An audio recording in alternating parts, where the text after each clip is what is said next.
Welcome back, everybody, to the Zero Gravity Gaming Iron Bronze Silver League. We've got semi-finals starting here tonight. I am MXL, joined by Industrial and Phil. How are the two of you doing on this fine evening?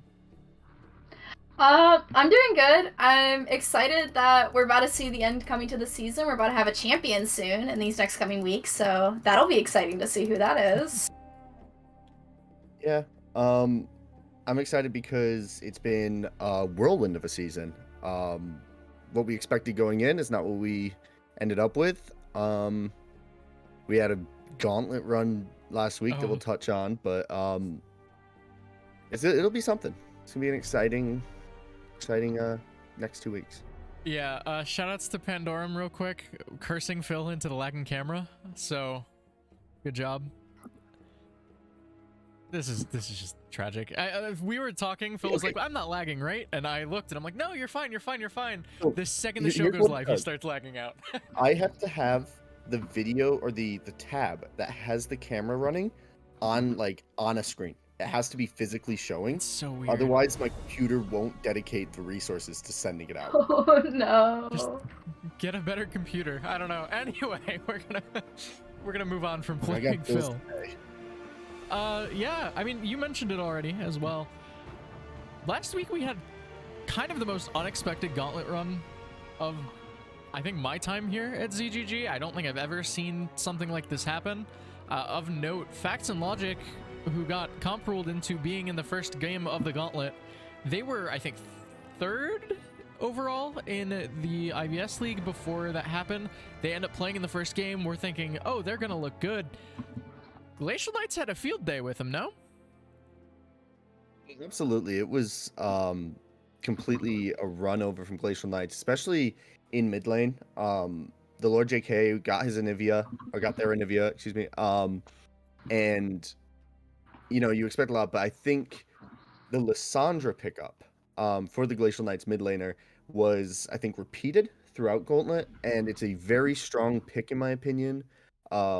Into low elo comps, allowing and facilitating the jungler Celine Dion to go around the map. Glad to see Celine has a second talent. I hated that. I really hated that. But I think unfortunately Lord JK just, it seemed every time the camera panned back to mid lane, he was going into Ag, going into gray screen. Did not have a fun game off Gauntlet. Yeah, Industrial, any thoughts from you on what you might have seen last week? Yeah, I mean, it was definitely an interesting gauntlet. I feel like we all had our expectations, and I do feel like Lissandra is a very underappreciated champion, and I think that is just awesome to see Lissandra get picked. I was so excited when I saw it. I was like, yes! And for it to actually go so well, and just the gray screen constantly. Love to see it, honestly. But definitely the very opposite of what we expected for the gauntlet. Yeah, and that's just touching on game number 1. You said something and it kind of hurts my soul, but as a Morgana player, I understand. Lissandra and Fun don't really line up, in my opinion. So I mean, I've been trying to learn Lissandra, so okay. I've been former Morgana main, trying to expand the champ pool. Lissandra's Are you hating on Lissandra? She's just boring. And I know people You're boring. I'm a Morgana player, so I know what boring's like, but I don't know. There's just better champs. Anyway, you mentioned the Lissandra. The other thing that stood out, I think you mentioned this as well, Phil, was the Nocturne pick that came through for Celine Dion over those first 2 games, and it was really pivotal, especially in that second game. They took down SNC Sun Guardians in, again, a little more of a banger, realistically. It was a close game, but they still came out on top, and they looked good. I think with the Nocturne, because I see it coming out from Timic a lot. We saw it come out from Pandorum last week of the regular season. It's tough to be out of position with a Nocturne, and for a league that's a lot of the capitalizing on your opponents being in the wrong spot, being able to paranoia your way a third of the map, absolutely massive for these junglers. And so I think it's an extremely strong pick that I know the solo queue win rates are you know, not that great. But I think for this comp, this elo, that'd be great.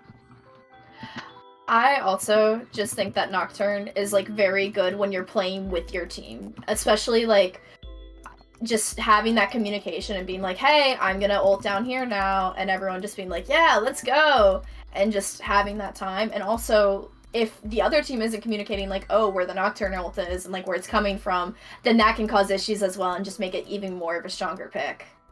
Yeah, the big thing for me with things like the Nocturne, it is the world's most "we're starting a fight now" button.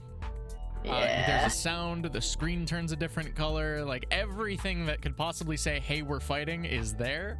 So it's really, really easy to respond to for both sides, realistically. But, you know, it's exciting to see when new champs kind of rise up, and that gauntlet meta was literally just defined by Nocturne, it felt like, especially coming from Glacial. To the point where GSG Psy ended up banning it out in game number 3. We saw something a little different from Glacial Knights, but they still came out on top. Take it away, Industrial God. Sorry. No, I honestly, it's definitely a very surprising that they came out on top, at least for me. But I'm glad to see it. It kind of shows that like there's new contenders, especially because TD Serenity has just been dominating IBS this entire time. So it's kind of nice just to see like how the gauntlet went and just seeing those like fresh faces like improve and get better. Because, you know, TD Serenity's been 7-0 this entire time, and I'm wondering if that'll ever change, quite frankly. So I was rooting for Snack Bears in game 2, and then once Snack Bears fell in a wild game, that game went back and forth and was all over the place. Had the potential for an Olaf super carry. It's a pain to watch if you don't have to play one of the teams. Yeah. But I think when it comes to that third game, you know, I was, you know, watching both the mainstream and I was watching Snugglebutt stream, the ADC from GSG Psy. And I think, you know, one of the most critical things about games in this elo is having fun and just hearing the comms from Psy's perspective. There was like a bit of dryness to it, a bit of like, we have to come out here. We have to play one game against a team that's coming in hot off of 2 wins. And when you have, you know, when you hear that mentality coming through those speakers, maybe I'm completely wrong, you're in a tough spot to begin everything. And, you know, it's tough to communicate where people might be, where ganks are going to come down if people are already tilted. Yeah, I mean, for sure, it's always one of those tough situations, and we've talked about this previously, and I don't think it came through. I know in gold, both 4 seeds ended up getting out of the gauntlet, yeah. So there was, you know, the teams that should have got out, if you want to phrase it that way. But for some of these teams, GSG Psy included, you come into the gauntlet, you don't have warm-up. You're playing your one game, you win, you're in, cool. You lose to a team that has won at least one coming into it. It's a tough time. It can be a tall task, and especially with Glacial having that momentum, it was pretty impressive to watch Glacial actually do fairly well. And that will transition us now into the playoff picture, as Glacial Knights were, I think, selected by default by They were TD not Serenity. selected. That's TD why I say by Serenity default. Toxin ignored my ping. Toxin, if you're out there, I just want to talk, man. I just wanted to know who you wanted to play. I just want to talk to him. Yeah, true. So they get defaulted to Glacial Knights, Yeah. which I was actually, you know, thinking about it from my perspective. I would have, as TD Serenity, I think rawr took a game off of him. Did rawr take a game off of him? I don't think anyone took a game off of them. Who, TD? They went 14-0 in game, Bill. Yeah, they're 14-0. That's. But I think I'm sitting there and I'm looking at how Glacial came together in that gauntlet, and you guys had 26 hours to make the ping. So unless someone's sleeping 26 hours, someone was up at some point. But I would have honestly chosen rawr. I think rawr is a team that's more, you know, crazy to think about it. You see what you've got. Glacial, very tough because they've played like 4 series They've had 2 FFs against, 1 FF4. Like, they really haven't played that many games. Yeah, I mean, Industrial, I want to hear your thoughts here, because you were the one hyping up Glacial here. Yeah, I mean, okay, I think Glacial, I think they got their shit together, honestly. I mean, I think the Gauntlet kind of proves that, in a way. Like, I truly think that they got their shit together. I think that they can have the chance to make a comeback. I do think it's very smart that TD wanted to play Glacial, just because of what's been going on, and, like, seeing how they had to go through the Gauntlet to even get to where they are now, but I feel like, you know, they're the underdogs in this story. I do think that they might have a chance. I don't know how well of a chance it is. It might be like a little percentage. It might be, I'm saying like 25 at most, but I think I have hope. Phil, there's a chance, you know, nothing's impossible. We like Kevin Garnett. Phil, you and I were talking about this. I want to say it was during the Gold pre-show this past week. I need to get a copium mask, right? Because this sounds like a ridiculous amount of copium for Industrial. Can we do that Discord thing where you can, like, you know, do the emotes now and they pop up over the screen? Pop up emotes over the screen for Industrial as you're trying to, you know, some percent chance. But the thing is,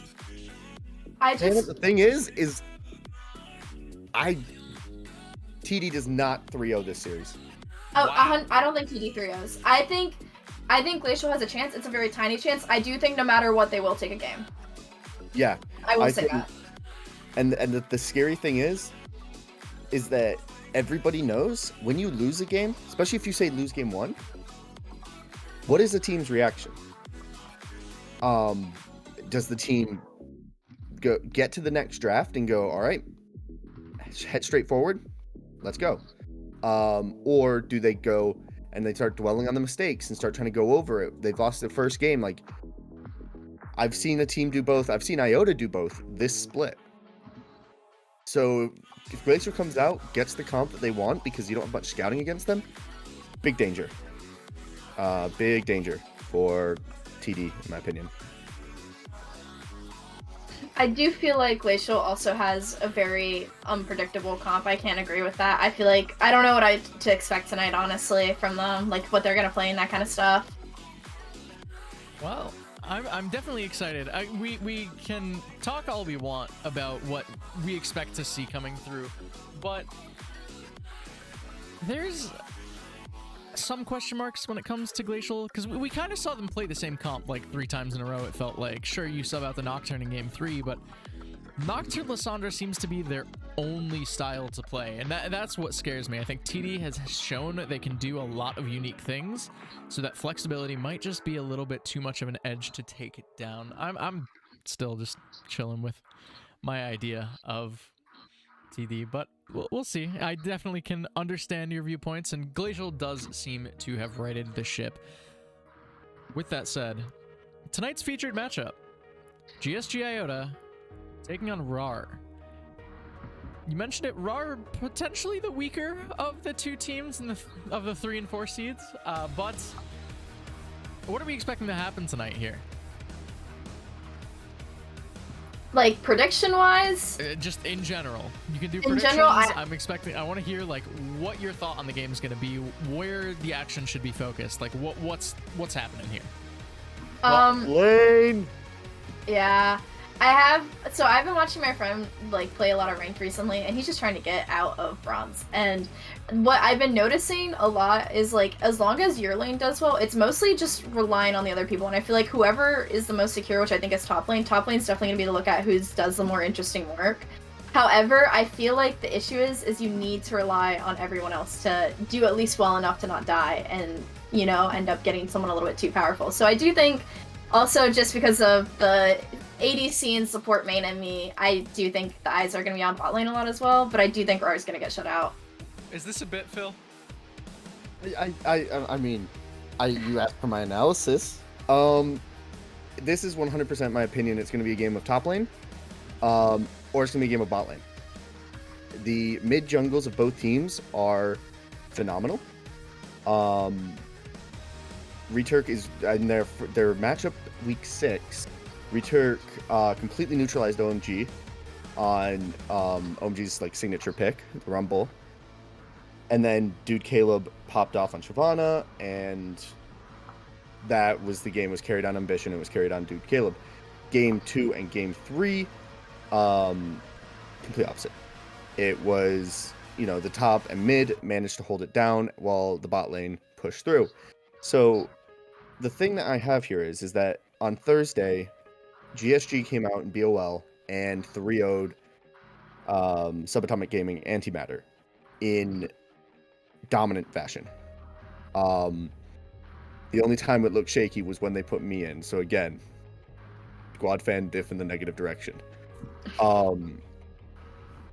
That was honestly what I saw from the team on Thursday was head above the rest of all the other games this split.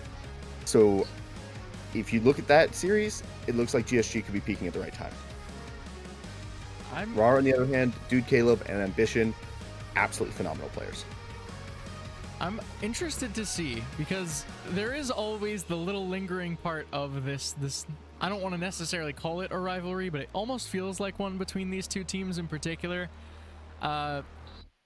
Leading up to that matchup, I believe you said in week 6, there was a screenshot that was posted by rawr in the Discord, and I don't know if you'll remember this, Phil, but rawr faced GSGI in ranked flex earlier in the week and absolutely wiped the floor with them. Now granted, OMG was playing Lee Sin mid, and I don't think GSG was taking it super seriously. The most recent pinned message in general on screen, please. The most recent pinned message, I think it's from Shang. Oh, the image. Yes, Sorry, yes. Can we get the image on screen? Yeah, Roll Phil right. for me. Oh, filling for you. I mean, go ahead, Industrial. I do think that's pretty funny. I didn't see that message that they saw each other in Flex. That is honestly hilarious. However, I will say I don't think that matters. No, it doesn't. It doesn't matter, because at the end of the day, what matters is what happens tonight. And I think we're going to see Iota win. Alright, well, because Phil wanted this, and I'm a great producer who does this stuff for him constantly. The image that he's talking about is the classic, the tried and true rawr image. There's no better way to phrase this. I'm just... Throw it on screen, baby. Like... I used to rule the amateur leagues, you know. Like... Okay, cool. Thanks, Phil. I don't know what this bit was for, but... Yeah. It was to lead it for you to come back to me, because tonight is a Momo gap. Oh, and I don't even know it was a bit. He was writing. It always ends up being a bit. It's Iota 3-0. Iota 3-0. OMG's going to get to bed on time tonight. Momo gap in top lane. He's going to get at least a quadra. Build your parlay off of that and add in the Cleveland Browns winning the Super Bowl, and you'll win about 26 mil.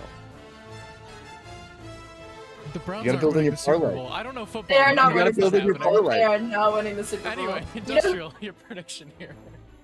Oh, now I just want to go into football. Anyways, yeah, no, I agree that it's going to be a shutout. I do not think rawr is going to take a single game. However, I will say that I don't know if a quadra kill will happen. I don't know if it's Momo gap or not. But, I mean, I guess we'll find out. We'll find out if Squad Fam is right. But I will say Iota definitely wins these. They take these. They're just those people. OMG will get an early bedtime tonight. I'm gonna break the mold a little bit, I guess, then. I'm expecting this to still be a victory for GSG Iota. I'm saying 3-1. I think rawr has shown they can have good games, and then they've also shown that sometimes they draft Mundo Sona bot lane. So... I think it's 3-1 if I end up in mid lane game 3. That's not happening. So... Goes up 2-0, down 2-1, up 3-1 when someone has to wake up OMG to play the 4th game. Dear Lord. My last point I want to bring up, though, before we do end up wrapping up the show, I warned both of you of this before we got live, or before we went live with the show, but 4 teams enter these playoffs. TD Serenity, Glacial Knights, GSG Iota, and rawr. Only one of them can win this season, and I want just, you know, gut feeling. Which team's taking it? Which team is winning the title out of these four? I'm excited to hear your thoughts on this.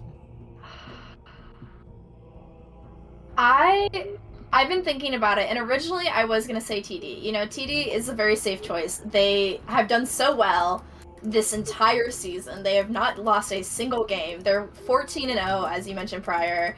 But I think, honestly, I think Iota is gonna take it. I think Iota, solely because they have a lot of familiar faces that like I know really well, and I've seen them perform well consistently. I have faith in Iota to be the people that topple down TD if TD ends up getting past Glacial, which they probably will. I think extremely anticlimactic from me. TD versus Iota final is my call, leading into an Iota win. Wow. Because Yeah, have fun getting back into the team huddle with me predicting the other way.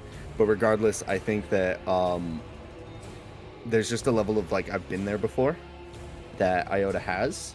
And you know, sometimes you get a bit complacent. You come off winning the league and you're like, oh, I mean, this is just, you know, this is, you know, piss easy. This is easy for me. And I think, you know, Iota fell into that trap early in the season. I don't think that next, you know, the next time they meet TD, it's going to be anything the same as it was week 2. It's been a while. I will say that much. There's always a chance that this time around it could lead to a different result, but I'm gonna say something wild here. While I do predict that TD wins the series tonight, how much of a banger would it be to see Glacial in finals, right? Like, come on. Oh, that'd be such a banger. Stop. So, okay, I will Imagine say. a Glacial v rawr final. All right, and with that, we're going to not bring that energy into the world. I would say, if TD does not win tonight, I do think Glacial will win it all. If Glacial can beat TD, they can beat anyone. That is my true belief. We will have to see. Phil, any last minute thoughts from you as well? No, I have no brain. I'm just waiting to see whether or not rawr's jungler takes Flash today. Hey, last time I saw Doki on stream, I think he actually he played support Seraphine and went like exhaust heal. So it's not just I was about jungle. to say, if he went Flash, I would have said like that's account sharing. Someone check Yeah, that. Doki's not playing, I think. I know Doki's not playing, but it's Doki's org. Well, we'll have to see. It's going to be interesting to see who shows up, what kind of picks we're going to see, if there's going to be a Flash coming out from Doki, who I can't play, but, you know, I think there's another player that doesn't take Flash on the rawr. I can't remember. It's a wild time here. We're going to take a short break. Rychains and Michael will be on the other side of it to break down tonight's best of 5. GSG Iota taking on rawr for a spot in the finals next week. We'll be right back.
What's going on, everybody, and welcome to semifinals of Zero Gravity Gaming in the IBS division. My name is Rachance, and I'm joined by Michael, and we got a banger match for you guys today, as we got rawr taking on Goon Squad Gaming Iota. And Mike, are you ready for this this matchup today for the semis? Yeah, I was waiting for the chance to speak, but glad I finally got it. I think it should be a good match today.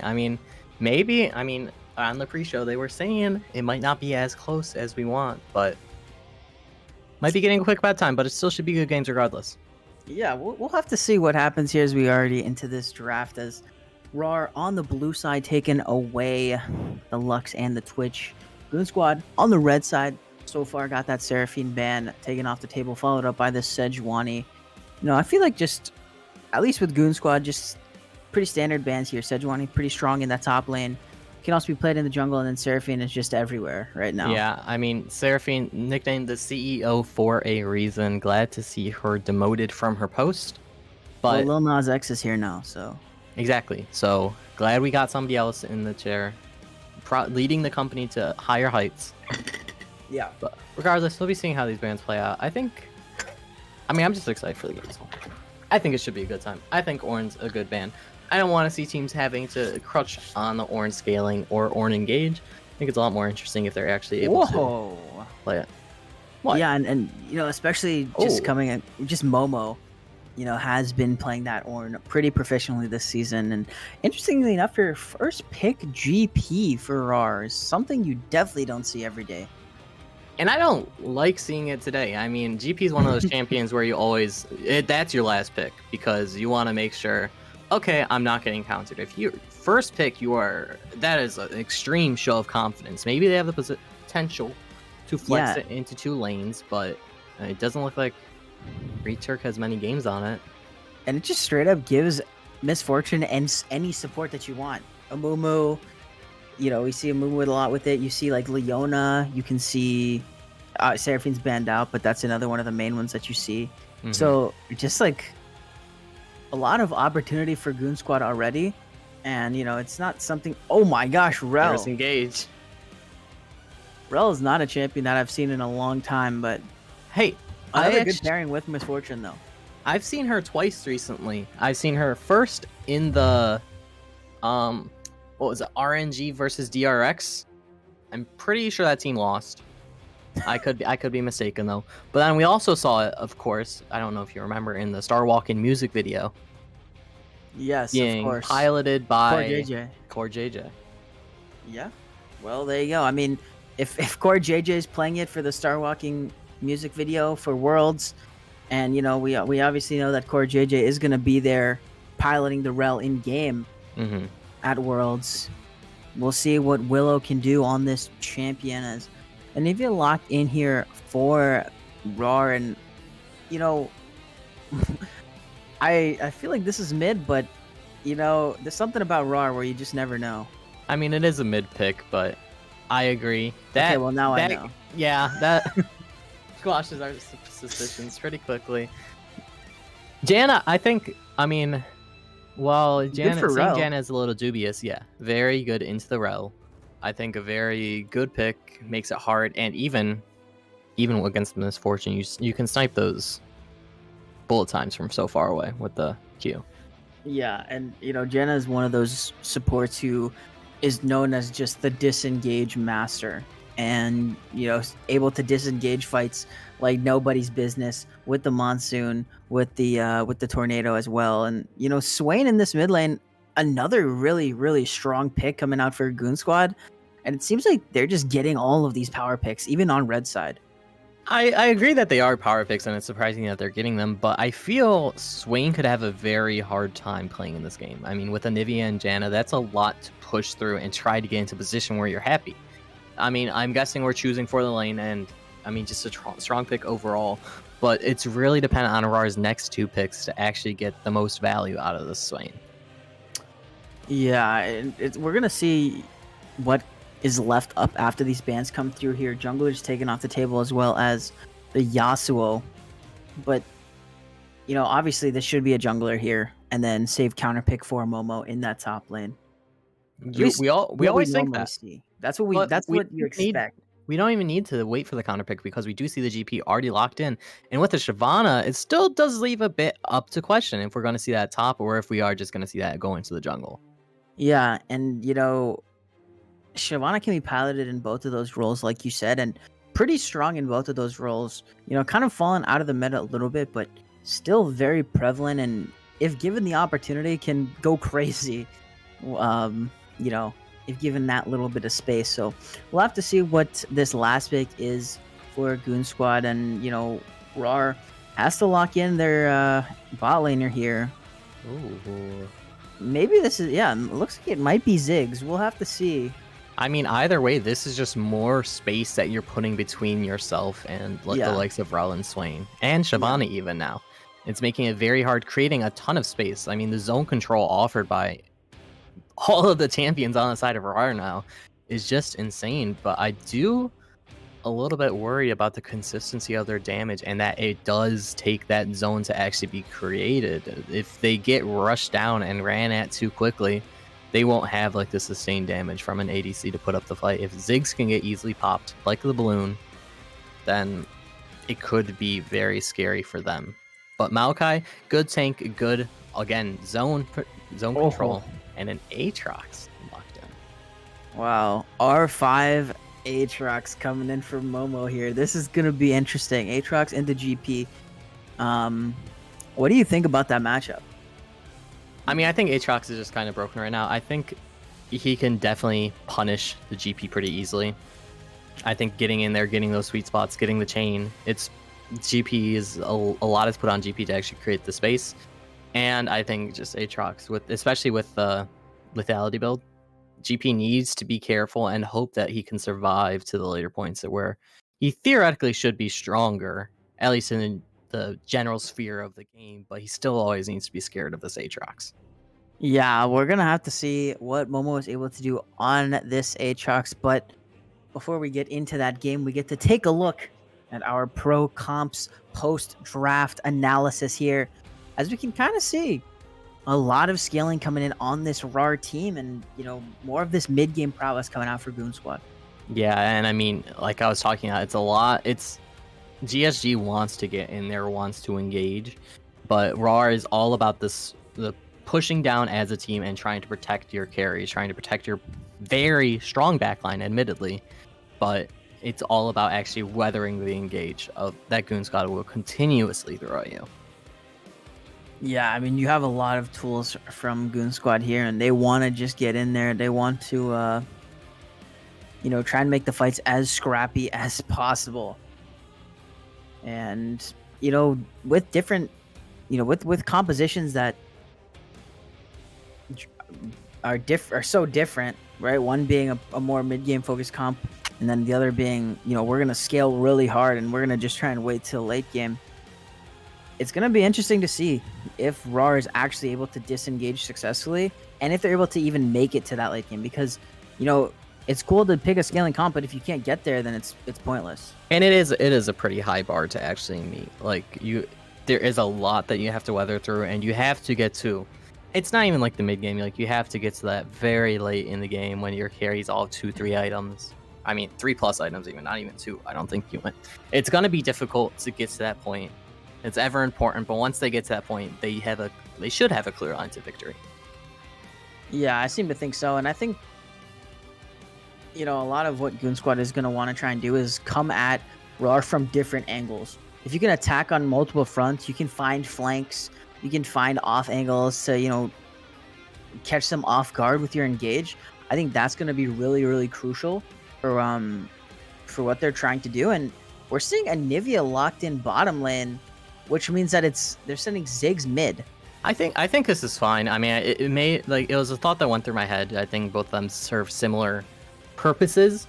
Maybe they have some special synergy between Anivia and Janna that they want to try to exploit, but I mean, both of them just try to outrange the Swain, and it makes sense. Anivia feels like should have a harder time against Misfortune because you actually need to stay closer if you want to get that farm instead of just throwing out Qs like Ziggs. But yeah, I mean, we'll see how they feel about it. Definitely a bit surprising to see. Yeah, it'll be interesting. I mean, we're going to see as we approach this competitive integrity spectator delay here. But while we are waiting for that, do want to give a quick shout out to our sponsor. ProComps is a first of its kind drafting tool aimed for competitive and solo queue play. ProComps allows the users live feedback and analysis on drafting, giving them recommendations on picks, notes on matchups, and analysis on the enemy team's win cons. These features allow the user to gain an edge on their opponent and improve their drafting skills. Use the code ZGG for 50% off of your first 3 months of ProComps. And we will be right back onto the rift for game number 1 of the semifinals between GSG Iota and rawr.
Welcome to the Rift, everybody, as we are here for game number 1 of the IBS semifinals as rawr takes on Goon Squad Gaming Iota.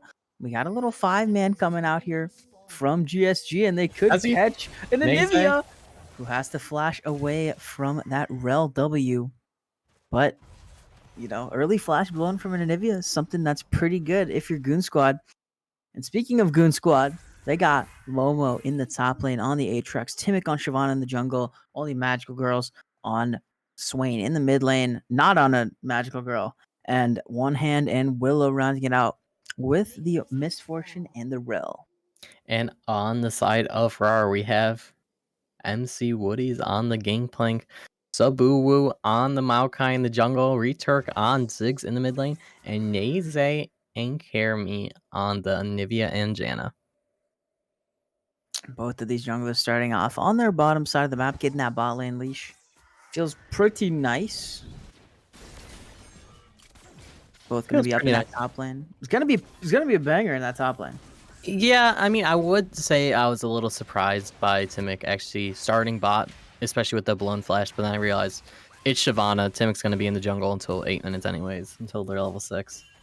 Yeah, Timic does not want to gank on Shyvana. You can't really gank on Shyvana in this early game, and for the time being, just going to be a little bit of farming, and you know, hopefully for GSG they got that timer on when Subaru will be up in that top side. But Willow missing on that crash, gonna get traded some damage back, and otherwise, you know, Momo going for an aggressive trade with early level 2, but that's about it that's happening right now.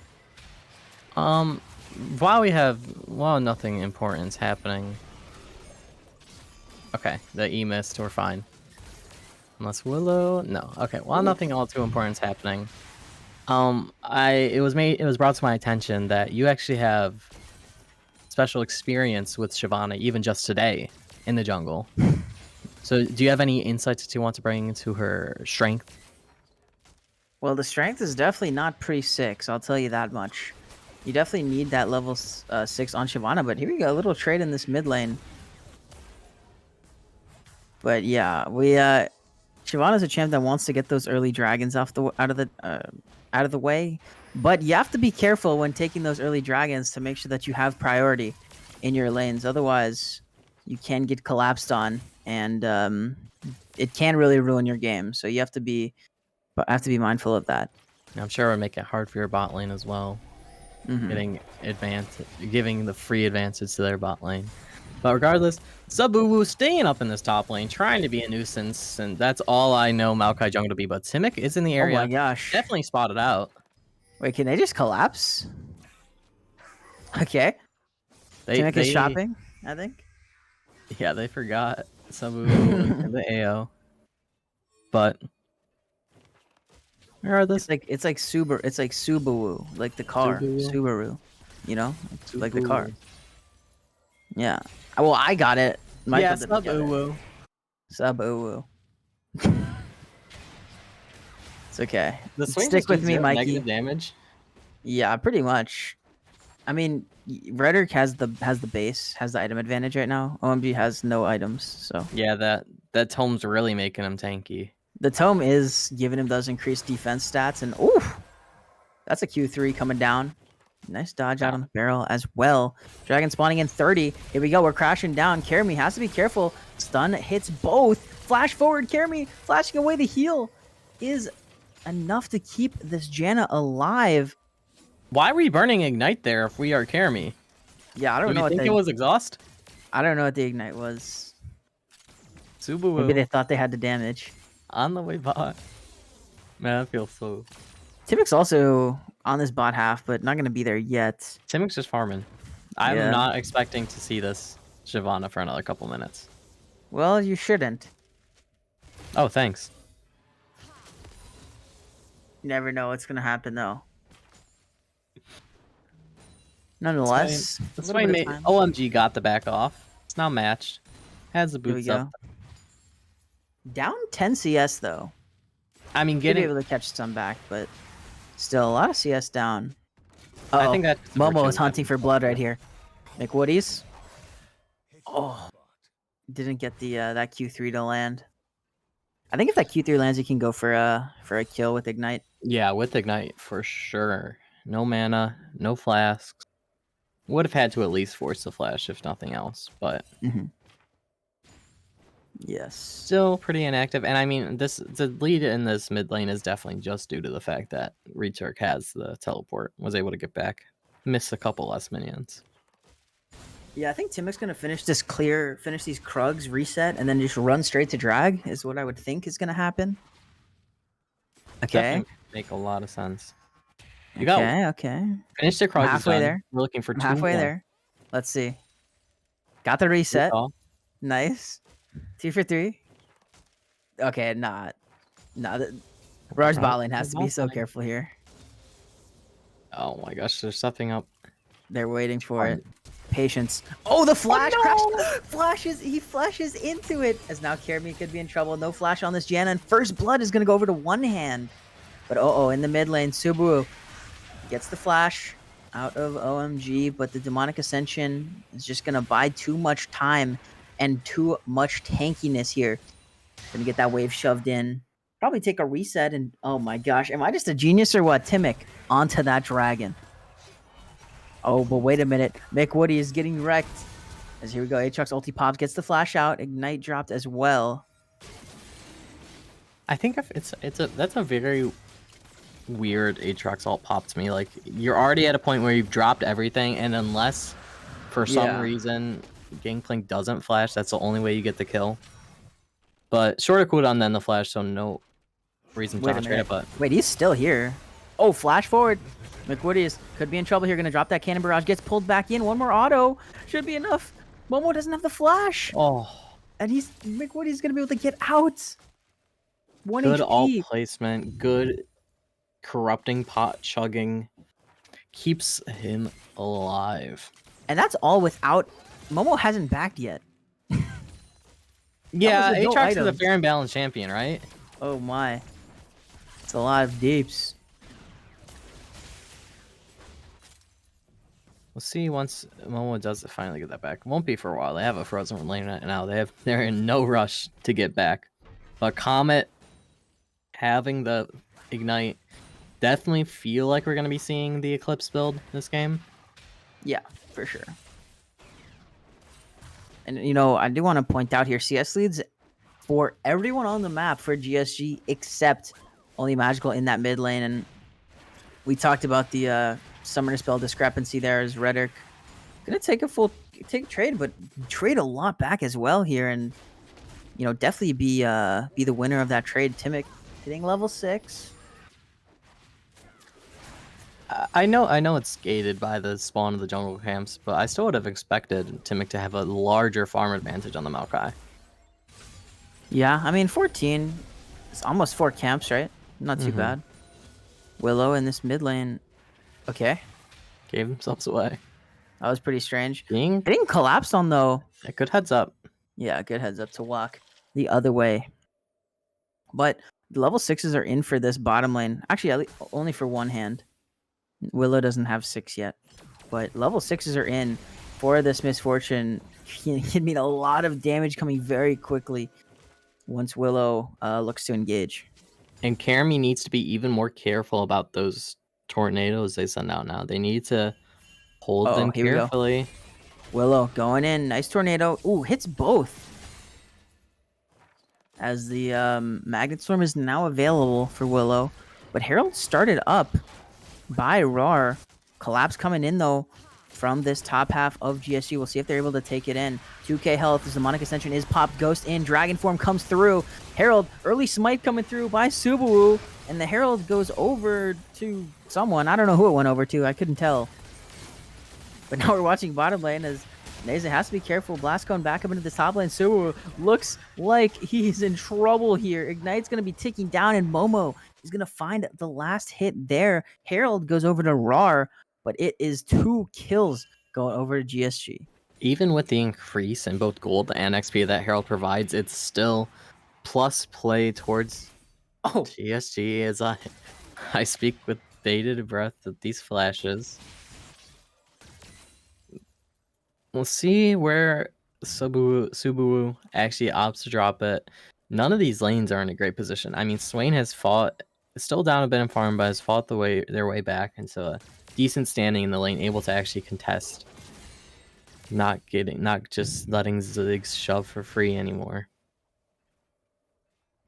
Yeah, and I feel like the engages become so hard for Willow now, though the flash is available. So honestly, I could definitely see Willow just, using W on the rel, crashing in, and then maybe flashing once that tornado hits to kind of catch this bottom lane a bit.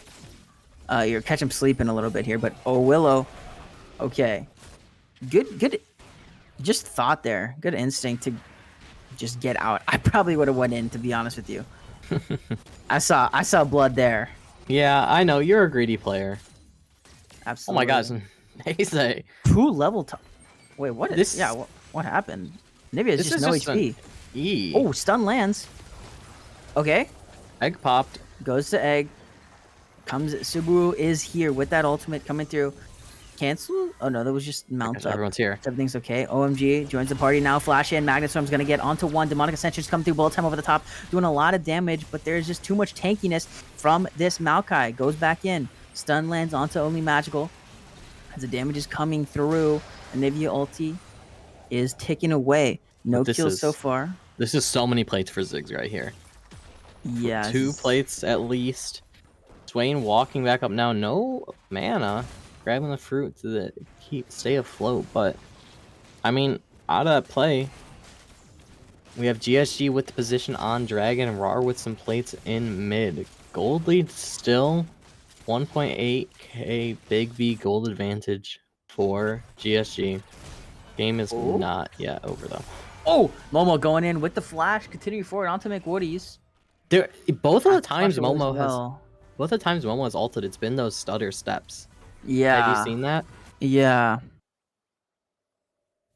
I'm not sure what's going on there. Oh, Willow. I mean, Kerry is just good reactions. Really playing really well on this Janna. Yeah. Stopping every engage. I mean, literally every engage. We knew this would make Willow's life a lot harder. Yeah, but I am impressed at just the consistency. Exactly. Because I don't even see this in, You don't see either of these champions. Oh.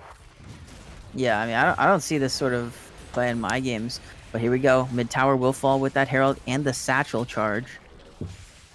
And there you go. I mean, pretty clean mid lane take from rawr there. With getting strong. Yeah, with Rhetoric able to just crack away at those first 2 plates. Herald's going to take away 2 plates, and Satchel's going to take away the last one. I mean, pretty solid play there by Rhetoric and rawr in this mid lane. That's shown. Like, you can see when somebody gets tethered, right? By an allied rel. Okay. Yeah. Not exactly the sneaky play they think it might be. And Willow was spotted by control it on the walk-up anyways, so... Rhetoric in no fear of death. 1.2k big B, gold advantage, and for now, it's kind of stayed around there for a little bit. A 2-dragon lead in favor of GSG in this game. The Herald and that first tower went over to rawr. Subaru might meet Timic here in this jungle. Timic's kind of sniffing around, trying to find anything. No ult just yet for Timic, though. A lot weaker as a champion without it. Yeah, still has not gotten that rage up. And I feel like it's kind of confusing where the GP health, health bars are red, even though he's on blue side. Oh, the barrels? Yeah, the barrels. I guess. I could see that. It could be a little confusing. I never noticed that until just now. I don't see many GPs around these parts. That's true. That's true. Don't see many of them, but we do see it in this game, and it's down 40 CS. So, I mean, this is what we talked about. Aatrox is just a really fair champion, like really balanced.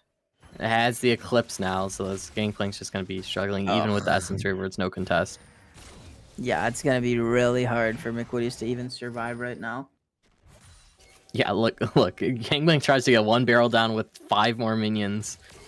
And Momo's just able to easily walk up and clear. Subaru in the area. Not spotted out. One hand needs to be wary. A wall from Neze. No flash on the MF. No? Wow. I am so surprised that that wasn't the angle that they went for. Okay, pink ward. They had so much time. Before. Maybe if they see swing go to mid. Oh, they're looking. Uh-oh, here we go. Subaru, backline access directly onto MF with that ultimate crashdown is going to do a little bit as Cannon Barrage is just going to add insult to injury. Monsoon as well. Magnet Storm is going to hit all 3 as the Mega Inferno Bomb comes down as well. And that's just a kill going over. A lot of ultimates used there by rawr, but either way, it will pick up the kill for Neze. I mean, that's one of those plays where that play worked because you needed it to work if you're rawr. I mean, you wasted so much time that if it didn't work, there's no other game plan. I mean, that was literally 4 ultimates from rawr. Yeah. They needed that play to work. And on the other side of the map, traded... Or on the other side of the map, GSG trades over the Rift Herald. So a kill for a Rift Herald is, honestly the best that they can do in that situation. Dragon spawning in 30 seconds here. A potential Mountain Soul point for Goon Squad.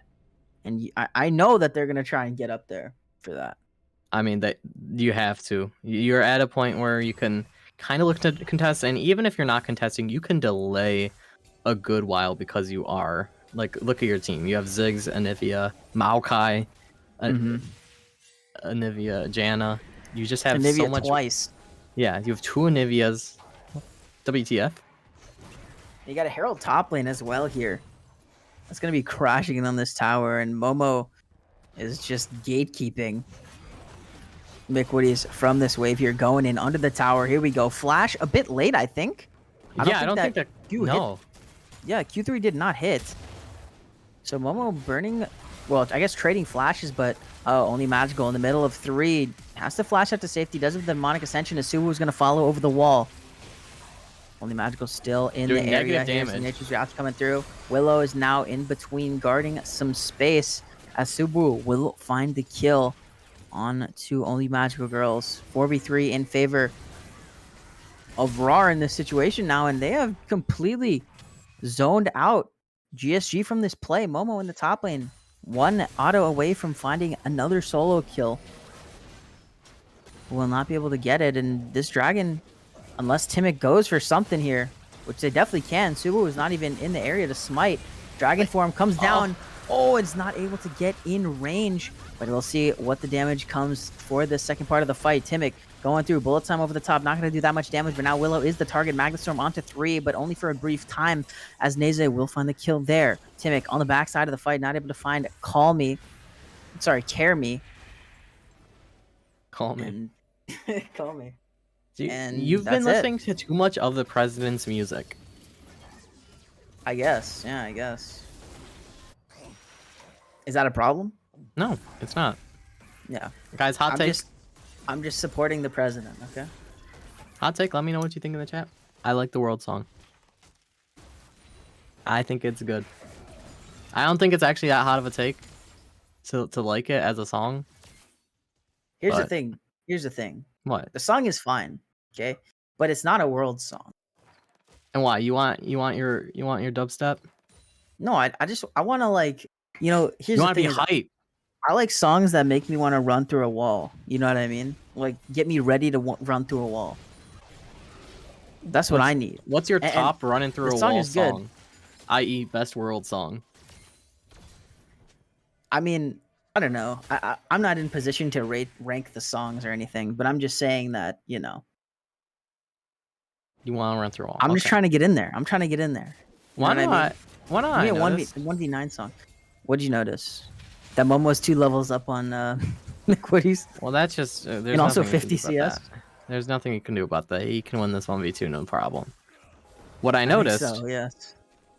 Oh, here we go. We're going to see it in come to fruition here as the Cannon Barrage comes over the top. Just fight. Ascension Just fight. comes in. Momo can just go for it here. Q3, sweet spot. Onto McWoody's, finds the solo kill in the 1v2 as Timic is now here. The chain's going to pull down Subaru.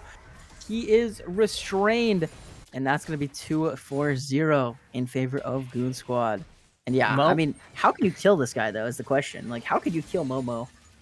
you need damage, and you have to look deep into your comp to find that somewhere. Still doesn't have that many resistances, so you do have a chance. But what I noticed is that 21 minutes in the game, give or take, we have a Ziggs tier with 141 complete. Oh. Yeah, that's a late late tier buy. pickup. That's absolutely a late tier buy coming out from Rhetoric. And, you know, I think this bot lane for rawr has done a really good job of just absorbing pressure. And, you know, it's actually ahead in this lane. Momo sitting on vision, Oh my gosh. scaring Janna and Anivia back to the turret, rightfully so. But there we go. They found it. They realized the error of their ways.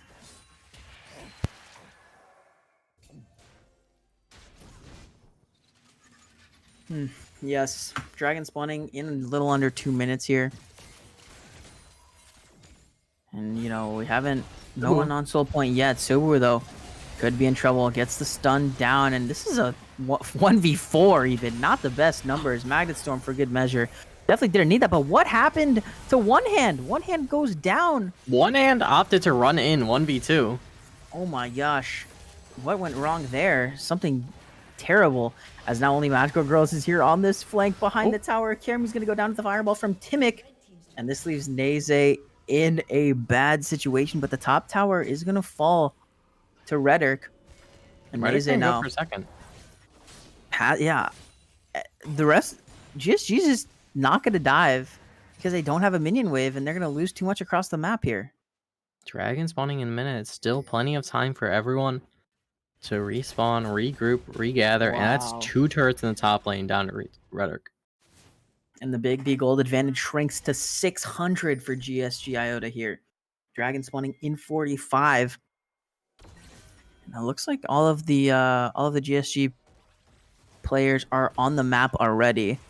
Only Magical's a bit far away, but Subaru flashes and smites to get away from the clutches of Momo. So no smite for a little bit. It should still be up before the dragon, I believe. Yeah, got out of the clutches. That's what really matters. Yep, Timic not here though for this dragon play, and just trying to push out the waves, get priority. Bot priority for GSG. Oh man, I just know something. Why does OMG? Oh yeah, demonic. I mean, Imperial mandate. Yeah. Willow Willow is walking up so far. This is a psychopath play here. Willow needs to be careful not to take too much damage for free. Half HP, just for fun, as they are setting their sights onto this mid lane tower. GSG finds mid priority, gets some damage on, gets that wave pushed in, but fully concedes river prio. Not great. I mean, they... Oh, engage. Oh, here's the engage. Maggot Storm is onto 4. Bullet time is huge. Gets so many flashes off as Naze has to run for the hills. Dragon Farm comes through as Egg will be popped. Rhetoric gonna go golden, but throw the bomb with their last breath as the kills are coming through. But look at this. It's a 3v3. McWoody's trying to run for the hills as One Hand and Timic are chasing them down here. Subaru going on to One Hand with the damage coming back. Fireball is enough. One Hand goes on a killing spree. Now McWoody's and Kermie, the last 2 members standing here. As McWoody is going to go down, Kermie, the last member of rawr, left alive. Timic is chasing, but the pings come back, and they say, let's just hit the dragon and secure our mountain soul point. Yeah, I did not think that would go in the favor of GSG. I did not either. For so long, that looked so messy, but they were able to make it work. Yeah, I was really shocked. I mean, just huge ultimates from the bottom lane of GSG, I think, was what turned the fight around. They don't have smite, actually. Steal! Oh! Oh! Whoa. Whoa. My God, I was... Whew. That was scary. That was really close to being a steal here. But soul point now collected for GSG. Soul point 4.5 away from a potential Mountain Soul, which does give a lot of those extra durability stats. And for champions like Swain, that is very, very impactful, very, very strong, and can help OMG just stay alive in these team fights for so much longer. Stays alive. Now the next thing, they could just wait for the dragon. I think a Baron is a possibility. rawr has the better vision setup in the area. I mean, really, across the map, or across the top side, GSG does not have much vision. Mick Woody needs to be very careful. Yeah, Momo is lurking again here, trying to find McWoody's. Pops that ultimate, connects with the chain. TP now coming in. McWoody's running for the hills, drops that cannon barrage. Rhetoric has joined the party as well. Neze also joined the party. Momo has no flash, but is going in. Finds the sweet spot onto one. Chains onto Rhetoric, gets pulled back in. Mega Death Bomb over the top. And that is going to be enough there to take down Momo in the side. But now Subu going for this 1v2 in the mid lane. Magnet Storm. One hand is getting destroyed by the tree. A 600 gold shutdown going over to Subu. Balanced. And Kermi is now in the area. Willow flashing away to try and get out, but will get followed. Crash down. Pants has no on. movement speed. Yeah, and this is just so sad. If you are a GSG fan watching your team get run down, and the Baron started up here by rawr. Timic is on the top side of this map, and it is a 2v5, but low health bars are all around for rawr. It's completely right now. in vision. It was. Yeah, Timic should go for this, no? It has the dragon. Just late. Descent. What? Just too. It's so weird. They had full vision as it was getting taken down to 5k. Definitely should have started moving way earlier. I'm kind of confused at what happened there. Very strange. Very, But very nonetheless, strange. rawr now wearing Baron. They are in the purple. They are in the positive now. In this big B gold advantage here, up about 500 for themselves. Raichain's Baron buff still for 220. Oh my, OMG, what are you doing? Walking the wrong way, Demonic Ascension. Pops the ghost as well. Yeah, no Zanya. Just going to go down here. No, the flash forward from Suwu. Catches Willow out. Stun onto 3. Monsoon to push back the Rel. And wait a minute. This is like Stormtroopers. I saw this in a Star Wars movie. One by one we go. As bullet time over the top, Momo is buying a lot of time. We'll get the egg here. Just doing so much damage, but cannot complete the egg damage. Timic now going in. We're going in one by one. We already talked about this, and Subu is going to fall. Timic is doing so much damage as Rhetoric is next on the table. McWoody's and Rhetoric, the last two. Remember standing Timic. Look at the damage from this Shyvana. Is it going to trade back 4 somehow? What? They just kept going in one after the other, and Misfortunal didn't come down, and Aatrox didn't go in until Rel was dead.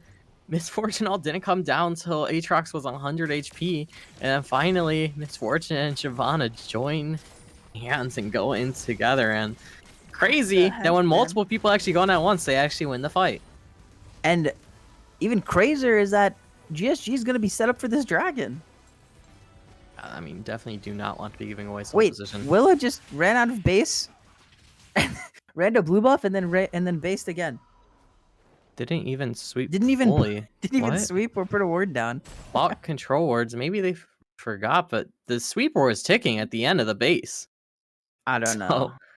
And this blue ward is in vision. Like they're lucky that there were no stealth wards on the dragon they had to clear. Oh my gosh. Mid prio is the target here. Dragon in 10. Potential Mountain Soul for GSG if they're able to contest and secure it. You gotta watch for these engage angles. Subu. Woo. Barrel combo from McWoody's.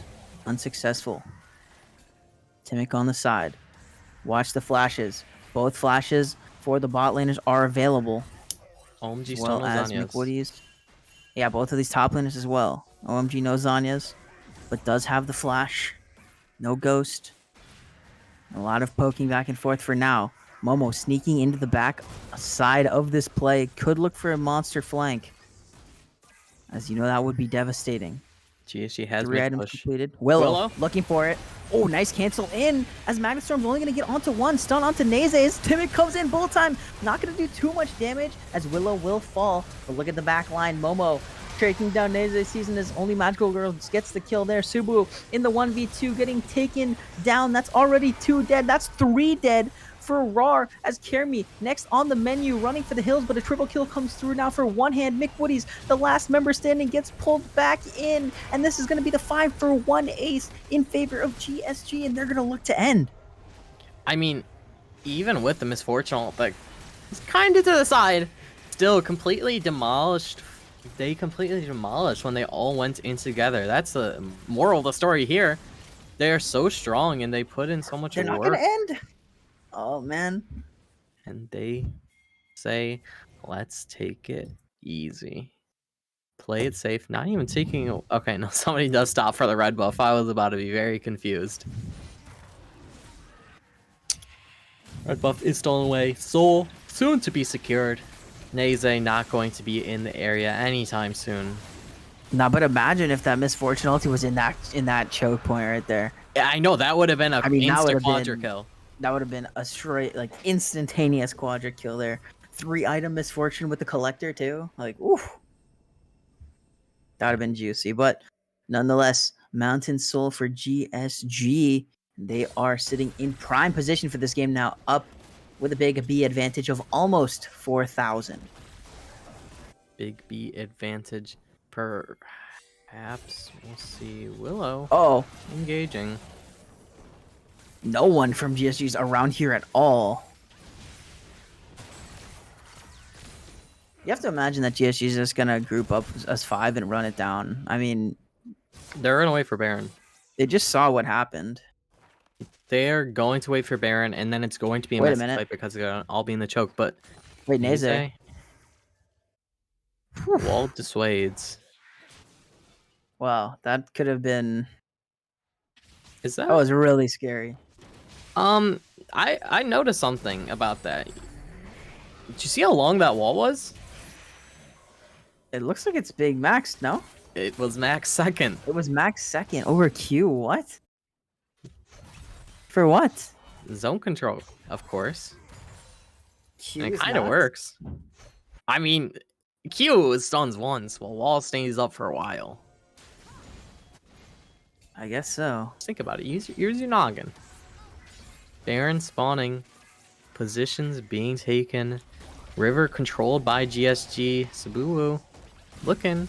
Jumps Rhetoric in. is bot side. No, has teleport. Yeah, has teleport, so no problem. No worries. Able to get back in. Oh my gosh. No. Naze gets instantly destroyed. Walks up too far, and here we go. The fight ensuing. Bullet time over the top's going to take down Kermi as the last 2 members of this fight for rawr have to run for the hills. 3v5 in favor of Goon Squad Gaming, and they are pushing down mid. No, just kidding. They're going to Baron. Going to Baron, safer play for sure. It's going to be hard for McWoody's and Subuwu to move in. Ziggs isn't even concerned. Yeah, Rhetoric has better things to do. Push down the spot lane. Bot turret. Bounty's coming up. That'll be a lot of gold. But Subuwu. Slow! Onto Subaru. The chain connects. Gets dragged back in the middle of 5 members. Gonna fall as one hand goes godlike on this misfortune. Ziggs is gonna get in it. Ziggs on the bottom side takes that tier 2. Getting Is anyone gonna back? Okay. Getting a lot of objective bounties here. Claims the inhibitor tower as well. Will Rhetoric continue? OMG has backed to match the Ziggs, and we had 4v3 in this top lane in the base of rawr. This inhibitor tower is falling quickly, and this inhibitor should be next on the menu. OMG does not have the TP, so cannot get back in. Subaru up in 10. We'll see how far GSG wants to go with this push 4v5. They're onto the Nexus towers. One hand destroying the towers here as the next wall comes through.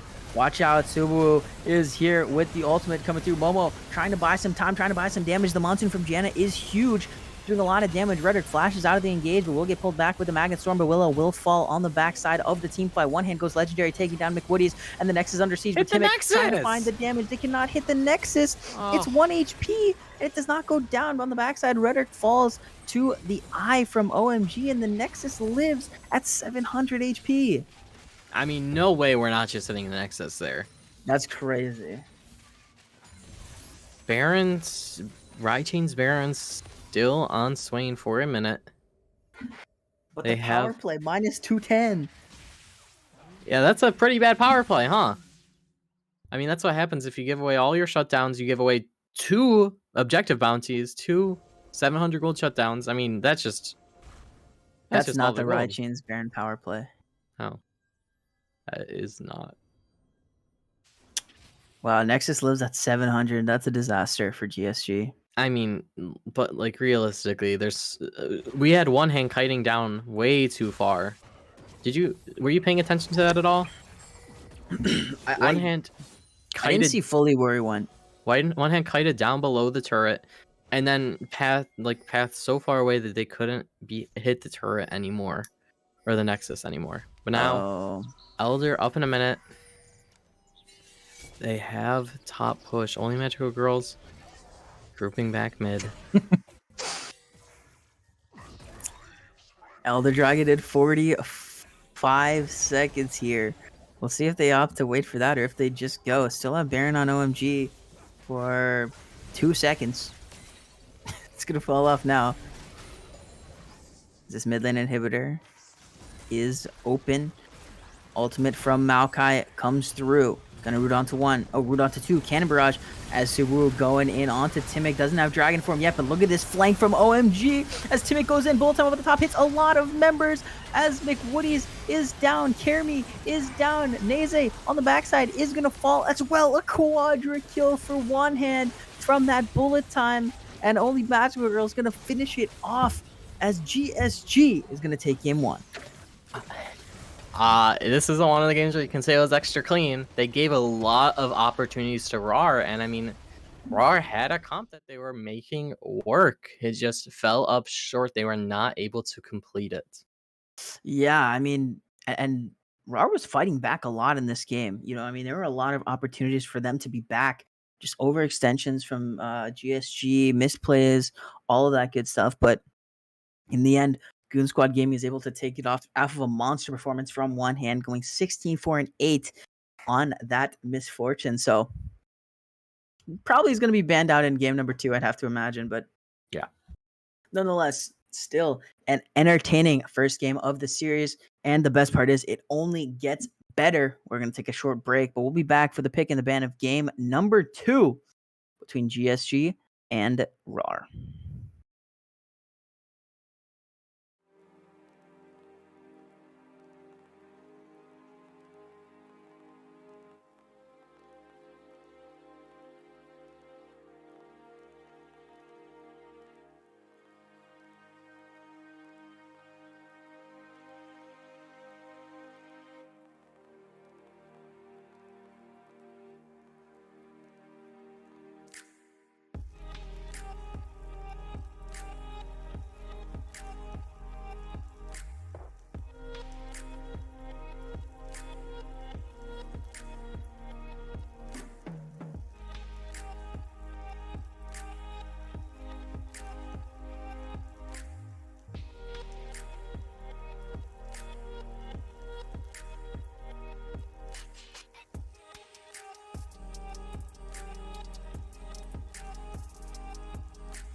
And we are back for the pick and the ban of game number 2 of the semifinals between Goon Squad Gaming and rawr. We got a side swap, and we got some role swaps here coming out as Kermie now sits in the top lane, and McWoody's is in the AD carry position, and Naze is in the support position. So we're all over the place now.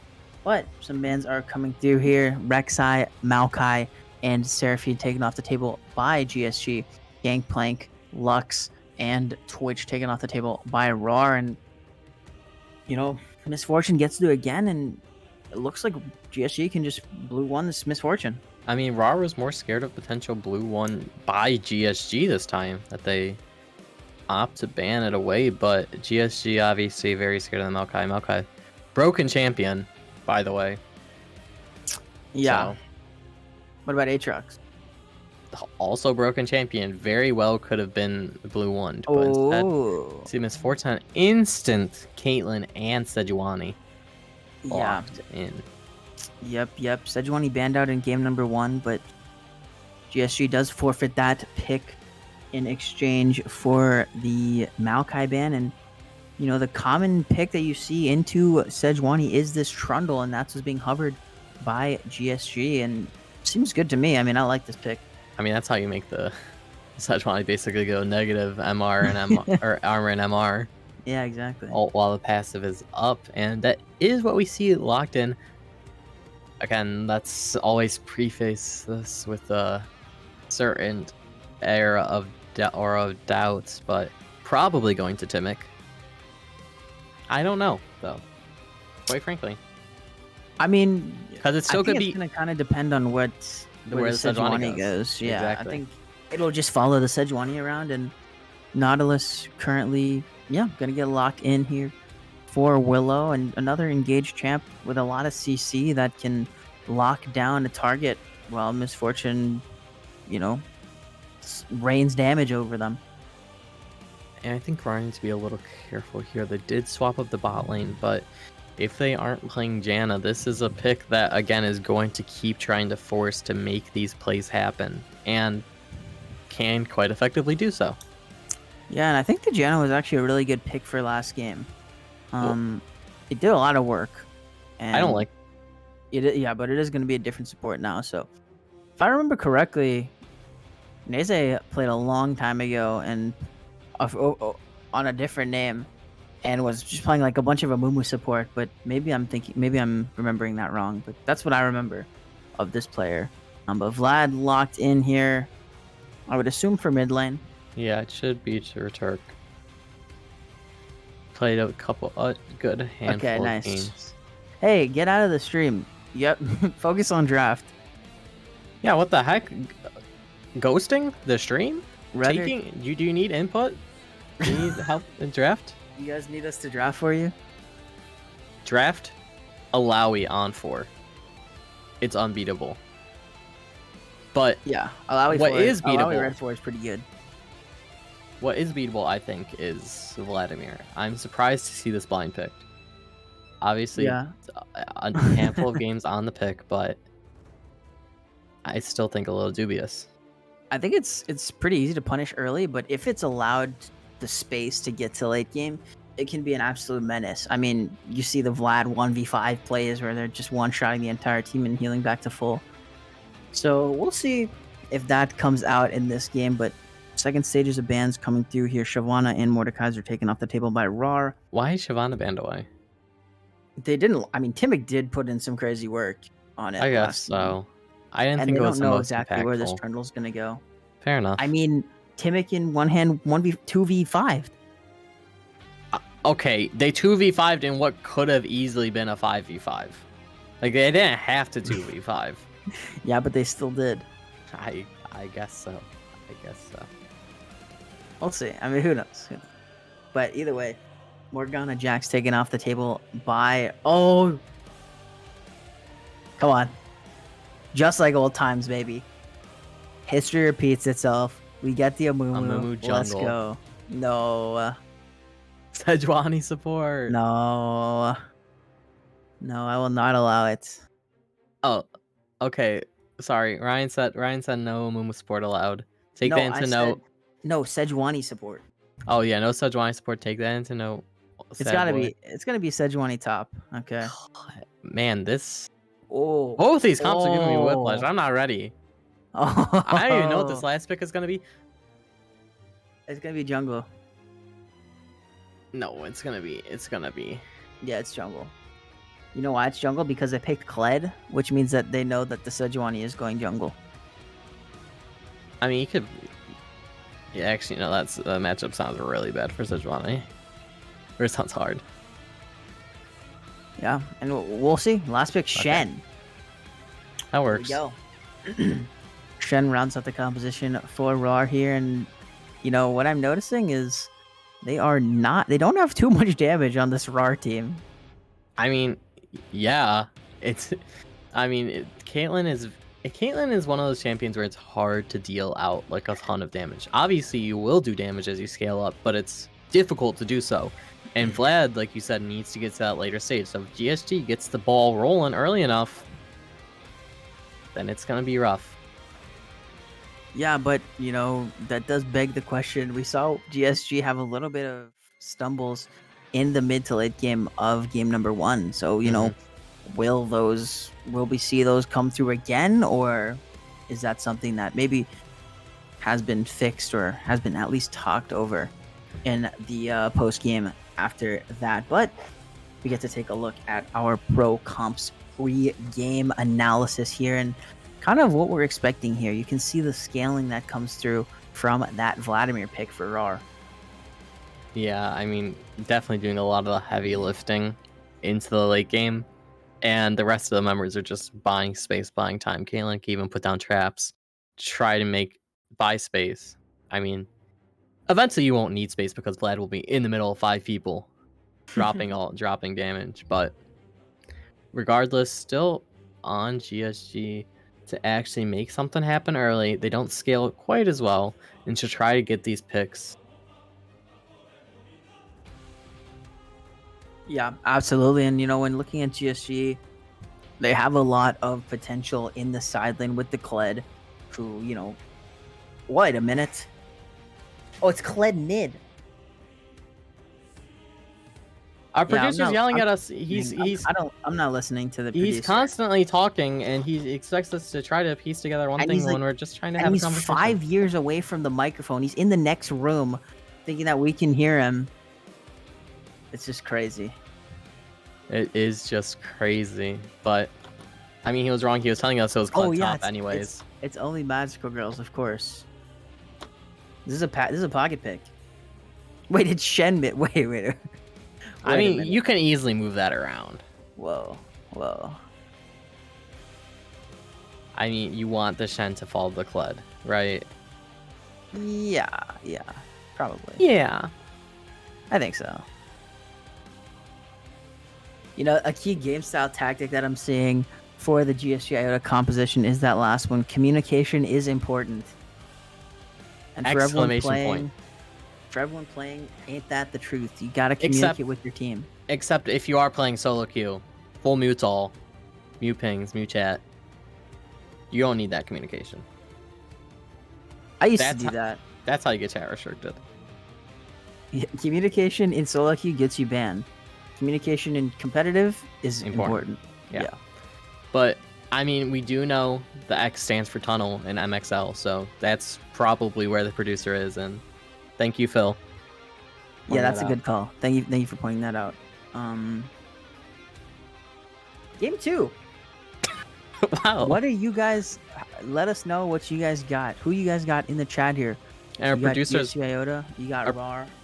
Our producer will be running that prediction shortly for you guys. Yeah, absolutely. We should be getting one of those bets going in for some audience interaction. But we have completed our draft here. And are there any extra points you want to go over before we toss it here? I wish rawr would draft easier comps. This comp is going to be difficult to execute. Okay, well, there you go. We'll see if this comp is able to execute, and we're going to take a short break, but we'll be right back for the game 2.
What's going on, everybody? We are back onto the Rift for game number 2 between Goon Squad Gaming, Iota, and rawr. Goon Squad on the They're blue such side of teasers. this game, going for another 5-man. Willa showing off that nice Fright Night Nautilus skin as Rhetoric. Hook connects. Root comes through. Bear Trap on a rope, pulls him back, and first blood goes over to Timic. The meta globalized Blitzcrank emote popping after that. They weren't. What? I mean, Turk wasn't ready for that, and makes a lot of sense. First blood to Timic. This Diana is going to be scary. Yeah, Diana is definitely not a champ that you want to let get ahead for free, and the fact that we have a jungler who's as seasoned as Timic is on a champ who's this ahead already at level 1, you know it's always going to be a good sign if you're a GSG fan. Heating off to a little bit starter, or quicker of a start this, a little starter of a quick this game. Momo actually goated, starting off the blue buff before Timic got there.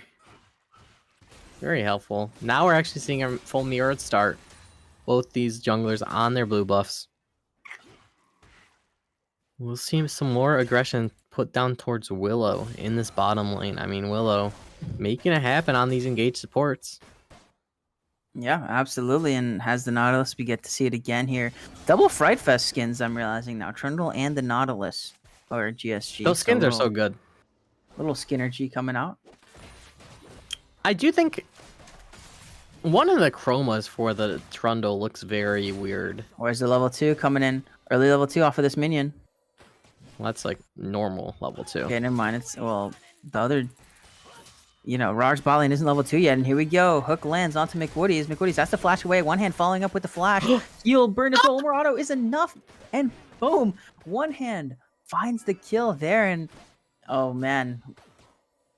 We're seeing history start to repeat itself here as this bottom lane for... Oh, no! It goes in. Gets rooted.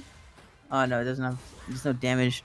But we're seeing this bottom lane for GSG start to take over in these early stages. I mean, And we were talking about how the Shen is going to be following the Kled. Now we're actually seeing Kled into the Vladimir, and I mean, Kled is completely fine in this. Bear Trap on a rope lasts through the pool. There's no getting away from that. Yeah, and again, OMG, one of the signature champions is this Kled. We saw it brought out, I think, 2 seasons ago was the first time we saw it brought out. But nonetheless, OMG going for it. Pool by Kermi, and just an all-around switch up of roles in this game here for rawr. If you missed it in the Champion Select, Only Kermi about was to playing dismount. support. That's also true. Kermi was playing support last game. McWoody's was playing top. Rhetoric was playing mid, and Neze was playing AD carry. So, just a complete swap up for rawr in game number 2. Role-wise. I mean, that just speaks to the flexibility of these players being able to go into these different roles. And perhaps having a better performance in this game. Timic making the way down. Wave shoving in. McWoody. Ooh. Neze needs to be careful. No flash on McWoody's. Willow still has a flash for a play. Yo, why does one hand... Whoa! No! Willow. Hold on, Neze. Neze gets rooted up. Trap comes through. Timic is here with the resets in one hand. Finds another kill in this bottom lane. Now sitting at 2-0 on this misfortune. And I mean, imagine how that play goes if the hook doesn't hit a minion. That's both kills. I mean, yeah, it's a double kill for sure. But Because you get auto, you know what I mean? Timic making that happen in the bottom lane, off the start of that blue path. Only Magical Girls dismounted now, needs to be wary. It's going to be hard to remount against the Vlad. Yeah. Oh my gosh, another hook lands from Willow onto McWoody's. Neze trying to buy some space. Willow take it to about 1/3 HP. Has to flash away. Second bandage toss connects as well, and Willow trying to buy some space, but Neze is taking pretty low. One more auto is enough as one hand goes on a killing spree, but steps into a trap. McWoody has no mana. One hand gets to make it rain. Hook lands. Oh my goodness. A double kill comes through for one hand, and this bottom lane is starting to get out of control. I was going to question why Willow was igniting the almost full health Caitlyn instead of the half health Amumu, but I mean they make it work at the end of the day. OMG needs to be careful. This is a Vlad with alt Q2 coming up. Flash R is enough. I mean, or flash RQ. Flash. Oh, here right we go. here. Kermi. Whoa. No R pop. Timic was there at the perfect time to cover that dive. Really nice job there from Timic. Rhetoric level 6. Going in onto Momo, but Momo is trading back viciously here. Oh, Timic going in. Oh, wait, missed the R. Timic dodges the Vladimir ulti with that dash, and Subaru might be the target here. Hex flash over the wall as Timic goes in. Kermi goes into the pool, but Timic has the reset and will get 300 gold off of that kill. Subaru next on the table, but there is no CC from Willow. And 6 kills to 0 in favor of Iota here is not at all what we expected in the first 6 minutes of this game. No, this game moving a lot quicker. And I don't want to give all the credit to Timic because obviously Willow has been putting in work, but I mean, I much prefer this Timic who's actually on a ganking jungler. Making it happen. I mean, Shyvana can't make that play. Absolutely. And I mean, only Magical Girls just takes a lot of HP there in the trade. And, Willow is still just kind of sitting in between in this river. Dragon spawned, and it is an ocean dragon. Timic might look to go for it. Willow.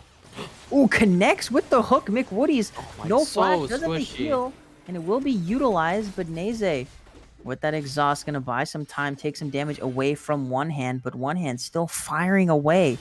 Subaru on this bottom side gonna dash over this wall, but OMG and Timic are taking the dragon as we speak. One hand has cleanse. Yes, one hand has cleanse too. Dragon's gonna fall. They're looking for the nah, this is crazy though. One hand has to flash away. Cleanse is out. Subaru 1 HP is gonna get taken down.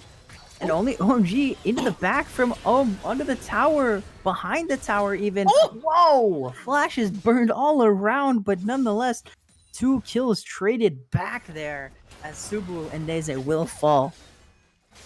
I mean, one hand just completely. Just to not use cleanse effectively. That's how I'll put it. Yeah. You need to cleanse that first bit of CC, flash behind your Nautilus, get out of there as soon as possible. But Said ends up falling. 2 kills go over to rawr, but 2 straight back to GSG. OMG, looking forward here. Burning this ghost. Crazy ghost, I think. Yeah, it doesn't even have the remount timer because just remounted in bot lane. Oh. Rebuilding courage now, though. And yeah, I mean, Momo, look at this. Momo is just smacking away at Rhetoric here in this top lane. Doesn't even have to burn the ultimate to take these trades. Oh my, McWoody's is just a bit too far forward. Has to burn the flash as Willow came out of nowhere with that Nautilus hook.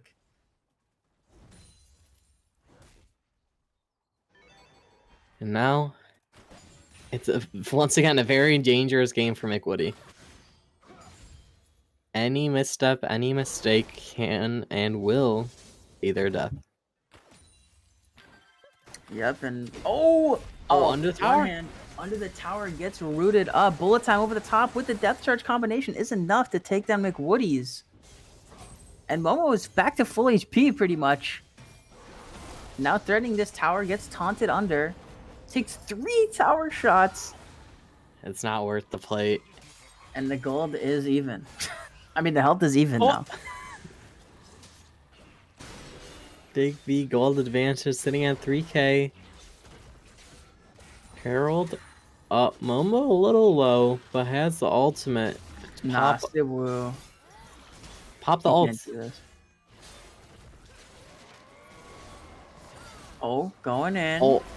Oh my gosh, that's so much resistance. Oh, here we go. Oh, look at the Moonfall coming in, doing so much damage. Rhetoric is low, has to flash away. Subaru melts like butter off of that subjugate. Momo with the flash bite auto is enough.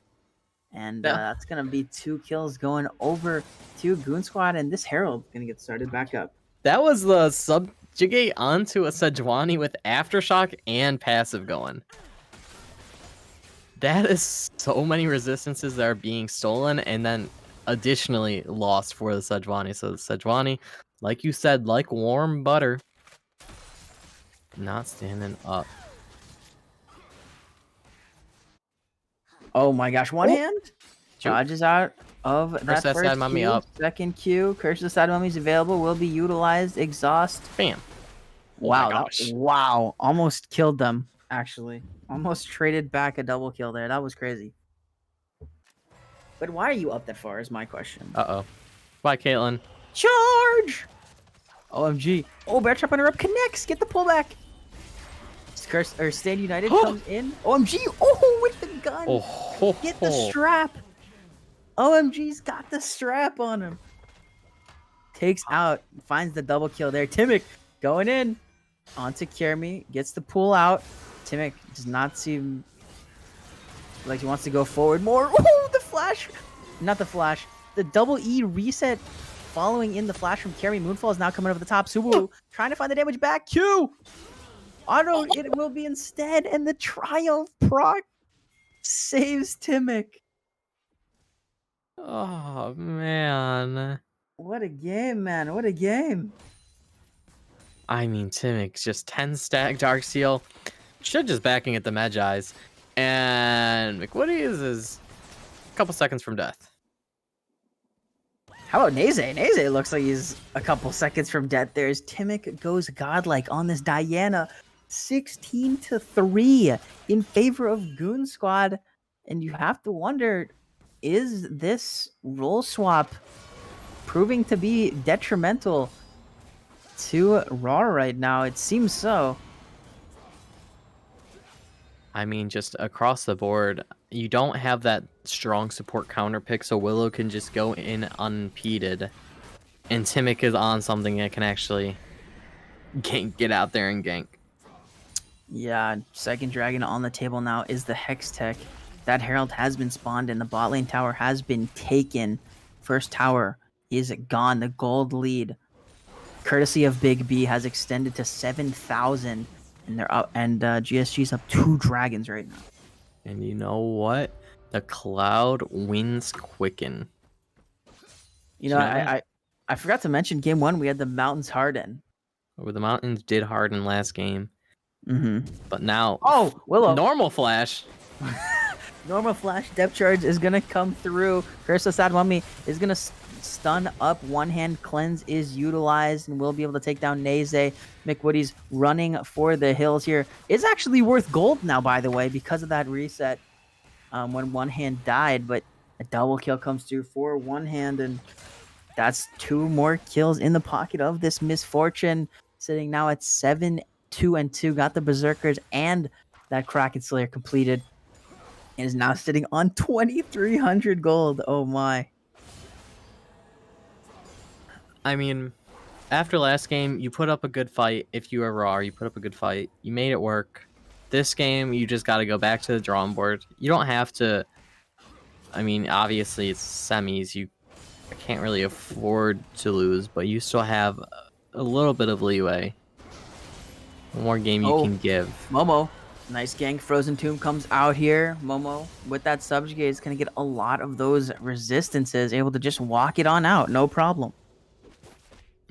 Oh, this Trundle's also going like Bork. Yeah, it's gonna be really rough for rawr, I think. TD Serenity is up 2-0 also right now for everyone who's following along at home. Yeah, TD Serenity taking on Glacial Knights, the Gauntlet winners. They ran the Gauntlet 3-0 last week. That was fun. That was fun. Especially because they were they were definitely the underdogs coming in. Yeah, for the whole thing. No streams. You're not leaving, Phil. Just stay put. Just stay here, all right? You know this is the real show. This is where you came to see. This is what the people pay big money to see. I mean, this is what you should be invested in, right? And here, for that matter. Only Magical Girl's going in with that charge onto McWoody's. Dodges out of the Pillar of Peacemaker, gets the flash out, and goes on that rampage. Now Rhetoric trading back onto Momo, and I think the aggression here from Rhetoric has made Momo a little bit scared. He's running away here. The ult to scare. Just used for fun, I guess, to clear out that wave. That doesn't seem right. But, I mean, save the turret for a wave. Made it work. Timic up here in this top lane. 121 farm. Full Nashers. We'll have next item on back. 10 Darksteel stacks. Subaru. Come on. I mean, how strong is Timic, though? Timic just 1v9s this game. Yeah, Timic... I mean, Timic doesn't need to with one hand being that strong. Oh my gosh! Oh my gosh! Whoa! Relax! Oh, Timic, what the ground Relax! It ain't that deep. Timic! Alright, here we go. OMG. Going for the play. Gets the pull back onto nades. Oh, nah! No. Nah. No, that's not right. You can't Willow's do that on a to new him. level. Willow's on a new level today. Oh my gosh. You should be able to sacrifice 5 of your bans to choose like what a player plays. What do you think? That'd be pretty cool. Just give Willow. I mean, what could you even give that would just be completely useless? I don't know, honestly. Like Ezreal. Yeah. Yeah, Ezreal maybe. Uh-oh, Rhetoric. Don't do it to him. Come Rhetoric's on. just gonna rip, or he's gonna just...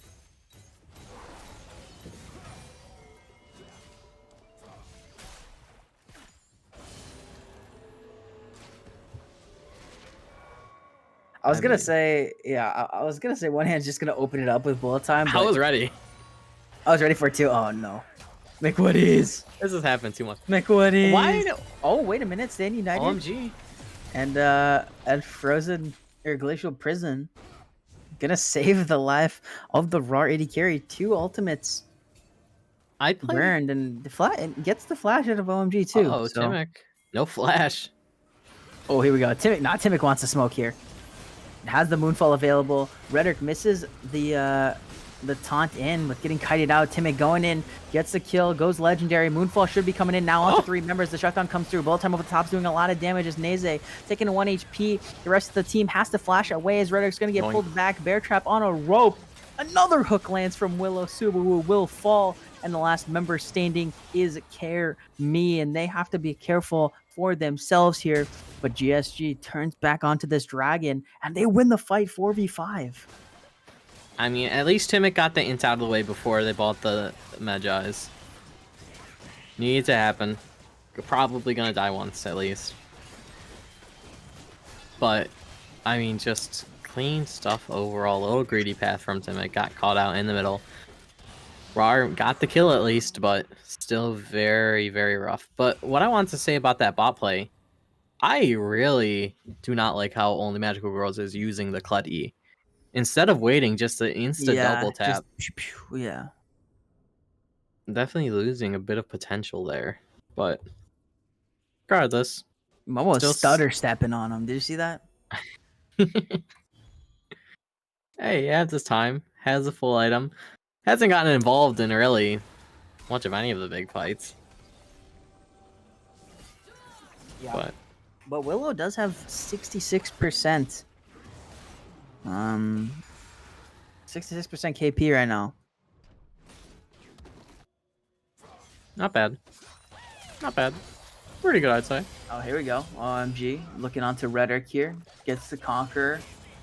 Procced in. Bear trap on a rope. Cancelled by charge? That was a little bit of a weird interaction there as OMG gets dismounted. Timic lurking on the way up. Momo is about to get 3-manned here. Bandage toss connects. Subaru follows in with the flash with the Glacial Prism. Subjugate comes down. Momo is real tanky. Momo's not taking damage. That's the curse of the sad mummy here. Neze is just going to die. One more. Should be enough. As instead, Momo turns his sights onto McWoody's, but the CC is enough. Ooh, Timic again. Moonfall does not connect, but gets the Herald spawned behind this tower. OMG pushing on the top side. The mid lane tier 2 will fall. Rift Herald will continue forward onto this inhibitor tower. They should be able to grab this inhibitor tower and even the inhibitor as well with this crash. They should just run for the hills now. This might be an overstay. Actually, no, they don't have ults.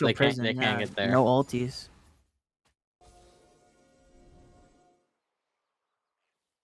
I mean, I would have just dipped, honestly, after that Herald got the half HP. That's just so scary. Like, if they had ultis there, it's just an actual wipe and maybe even a throw. OMG has to run for the hills. Willow, don't do it. Oh, Willow hex flashes on the wall. Wants to smoke. Depth charge onto Neze. Timic follows in. Gets onto Woody. Woody's able to get away. Neze's 1 HP. Subaru in the middle of 4 will go down as one hand goes unstoppable on the Misfortune now. 2 items completed. Woody was just chilling and they got jumped on. Like, they weren't doing anything wrong. Ain't annoying anyone. I know. They're just chilling, hanging out. And then just all of a sudden, Diana is 2 screens away and he's like, oh, okay. That's cool, I guess. Baron started up here by Goon Squad, and you know this should be a pretty easy take. I mean, yeah, easy take. 21 minutes. Rai Chain's Baron claimed for the next 3 minutes. They're gonna run the map. I mean, as if they weren't already for the last 22. And imagine Momo in the side lane with this Baron now. That's gonna be. Momo's just along really for the ride. To deal with. That's true. Yeah, Momo was just along for the ride. Most farm, no, not most farm in the game actually. No, not even. Airmaid does. Yeah, Momo's just side laning, no problem. I mean, if my team was carrying, I wouldn't be upset. I'll keep pushing side lane. I'll join if you need me. I'll throw a pillar. All the Sejuani. Hey, let me know. Let me know if you need a TP. I got you guys. I'll be over here. And then they just win the 4v5, so they never need it. Yeah, and then he's just like, oh, okay, nice job, guys. Well, actually joining the Good job team. up there. Making it happen. Making it work. Walking down mid with the supers, with the Baron. Yeah, I guess at this point they're like, yeah, we're just a little bit too far ahead to even care about sidelines right now. 13.2k big B gold advantage for GSG. They were in purple. They got the supers coming into the base in this mid lane. We're gonna get one more fight here. Hook from Willow is a bit wow. Q from Diana. Almost one shot. Mick Woody's Misfortune, there. all potential. One tower goes down. Glacial Prism onto Willow as they go in. Curse of Saturn is going to hit a lot of people with the look at the bullet time over the top, doing so much damage. Stand United is not going to go off as it is just absolute team fight destruction for GSG. Mick Woody's is going to fall. The Nexus towers as well. And GSG going to take game 2 in super commanding fashion. Yeah, I mean, maybe they must have been listening at the end when I said it wasn't a clean game, and I wouldn't give them that because of how many mistakes they made. But no, they shaped it up for this one. This one was quite clean and astoundingly controlling. Yeah, and another good performance by One Hand on this Misfortune. Not doing top damage in the game, though. That one is going to be going to Timic for game number 2 on this Diana, who was, pretty unstoppable despite a few moonfalls, not connecting or any of Yeah. that stuff. But it really didn't matter. I mean, Timic was just destroying everyone on the map. Willow, huge on this Nautilus, making so many plays happen. And, very clean gameplay that I'm seeing from Goon Squad. And if you're a rawr fan right now, you got to be really worried about this game number 3. You gotta hope they can shake off the nerves, shake off whatever just happened last game. Hopefully they were already moved on halfway into that game. They didn't need to be on anymore. It was already lost. No need to tilt yourself more. So hopefully they were able to figure it out, calm down, and are ready for this next game. Yeah, and we're going to see if they are ready. We're going to take a short break, but we will be back for game number 3 between Goon Squad Gaming and rawr. Can Goon Squad complete the sweep, or will rawr force a game number 4? You don't want to miss it. We'll be right back.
And we are back for the pick and the ban of game number 3 of the semifinals, as GSG Iota has a 2-0 series lead right now. And first And ban because is of that, going to be Hecarim. We got more role swaps coming in here. We got everything all over the place now. Ambition has subbed in for Subaru. that guy won Worlds in Season 7, right? Yeah, Is he eligible? I don't know if he's eligible, maybe. But then Naze season has swapped back to AD carry. McWoody is now down in the support role. And on GSG's side, Squad Fam now subbing in for OMG in the mid lane. So we got all types of new players coming in here. And with that being said, Hecarim, Udyr are the bans. And, you know, Ambition, a jungler that's been around for a long time and, you know, highly regarded in the community you can tell as one of the best. You can tell how much they're respected with 2 new jungle bans being picked up here. Thrown out there by GSG. Do not want to see Ambition on those champions. Yeah, Udyr and Hecarim taking off the table here. GP and Lux banned away by rawr. We'll have to see what they opt to go for here. Last ban is going to be that Sejuani, and Misfortune finally taken away by rawr, but that leaves open Seraphine. Is that going to be the first pick for GSG? Only time will tell, but seems like a pretty good one to me. I don't know. GSG had banned it away in both of the previous games, so not only did they leave it up, they're also considering the first pick right here, and they go for it. Yeah, I mean, I think this champ is still really good. Like, I mean, yeah. In any role, honestly, mid, support, or AD. Jungle. Yeah, jungle as well. Top. Even top. Yeah. It does fit the build for the ideal top laner. Yeah. Ranged. Squishy. Oh. Squishy and tanky. Really does it all. Squishy, tanky at the And same rawr? time. Do get a pick in. Ooh. This is why we use draft law instead of pro draft. Get that Maokai. extra buffer time at 0. Maokai locked in. And Anivia to follow it up. Oh my gosh, this is another Anivia bot, isn't it? Could be. Probably. So do we see like a Rel Misfortune here? Oh, not Misfortune. No, we don't see that because Misfortune's banned away. Then just go like Draven.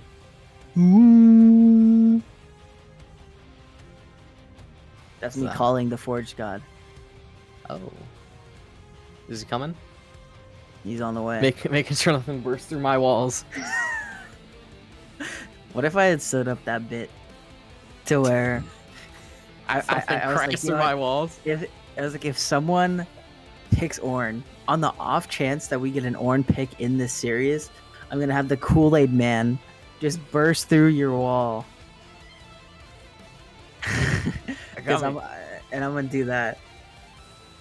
You're stressed out. That would be crazy, wouldn't it? I mean, that would be kind of sick. It would. I'd be extra impressed because I'm in the attic and all my walls are roof. No, he flies in. He gets like airdropped. He's skydiving into your room like a missile. Like the leapfrogs? Yeah, exactly. That'd be sick. That would be Jarvan sick.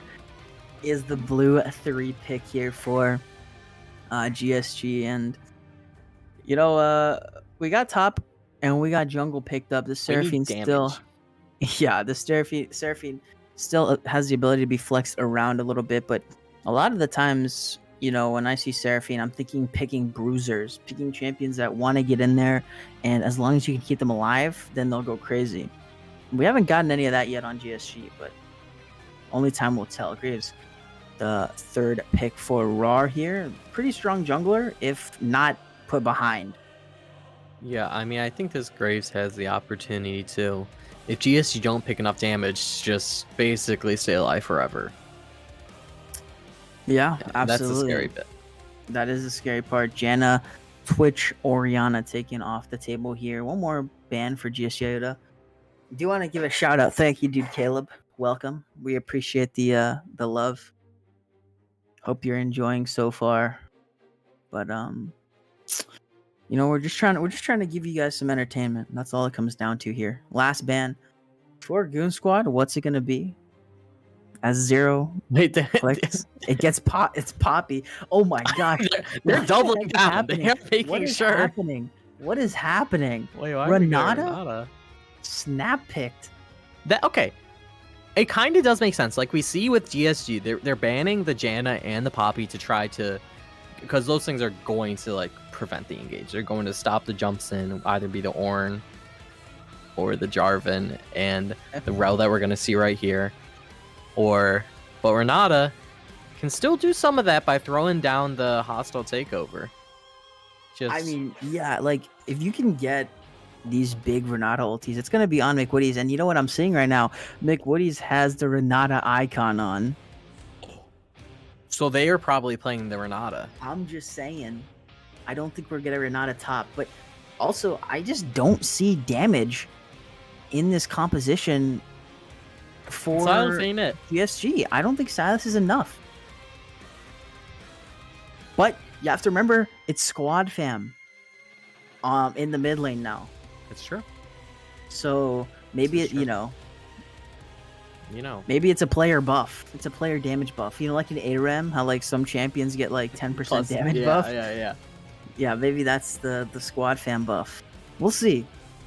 You should be able to like as after you get mastery 7, you should be able to like unlock +5 damage, +5% damage, -5% damage taken. I don't think so.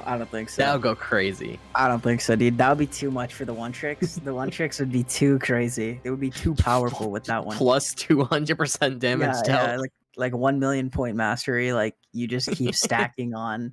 You're like plus 100%, minus 100% damage taken. Like it's just completely invincible. Yeah, you just can't die ever. Aatrox, the final pick here. We're seeing it on the other side this time. This is like a goated pick this game. Yeah, you like it? I actually, the bot lane makes it a little difficult, and the Seraphine Caitlyn both very long range, but 3 of the members play in Aatrox's range and don't necessarily have the damage to put it down. Yeah, and I think, Cataclysm creates that wall. It forces Aatrox to use dash, but if Aatrox has used the dash Aatrox already, could just chill right in there. Aatrox could just chill in there. Especially if we pick up a Gore Drinker.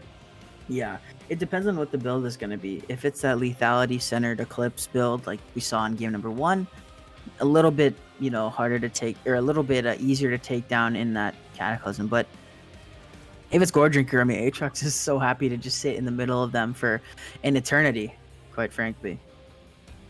Now I am going to be curious to see how Karami performs on this Aatrox.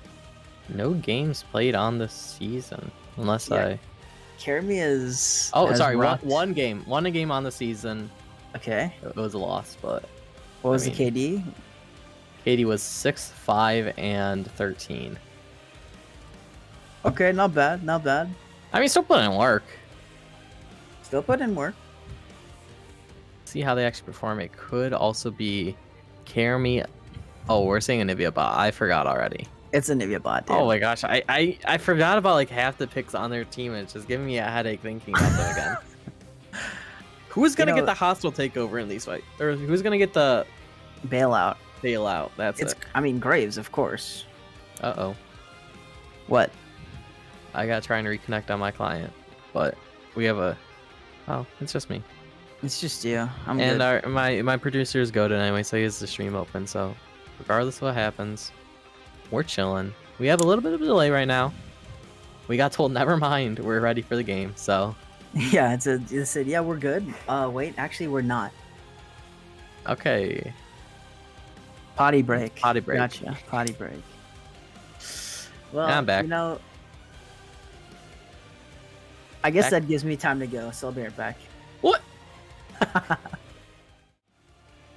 This guy trying to leave me like he's going to next week. Oh my gosh. Look at the graph this game.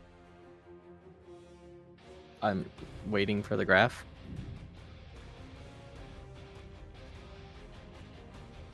On the stream, like for the pro comps. It just got so delayed for me. I just got it pulled up. Okay, I see it now.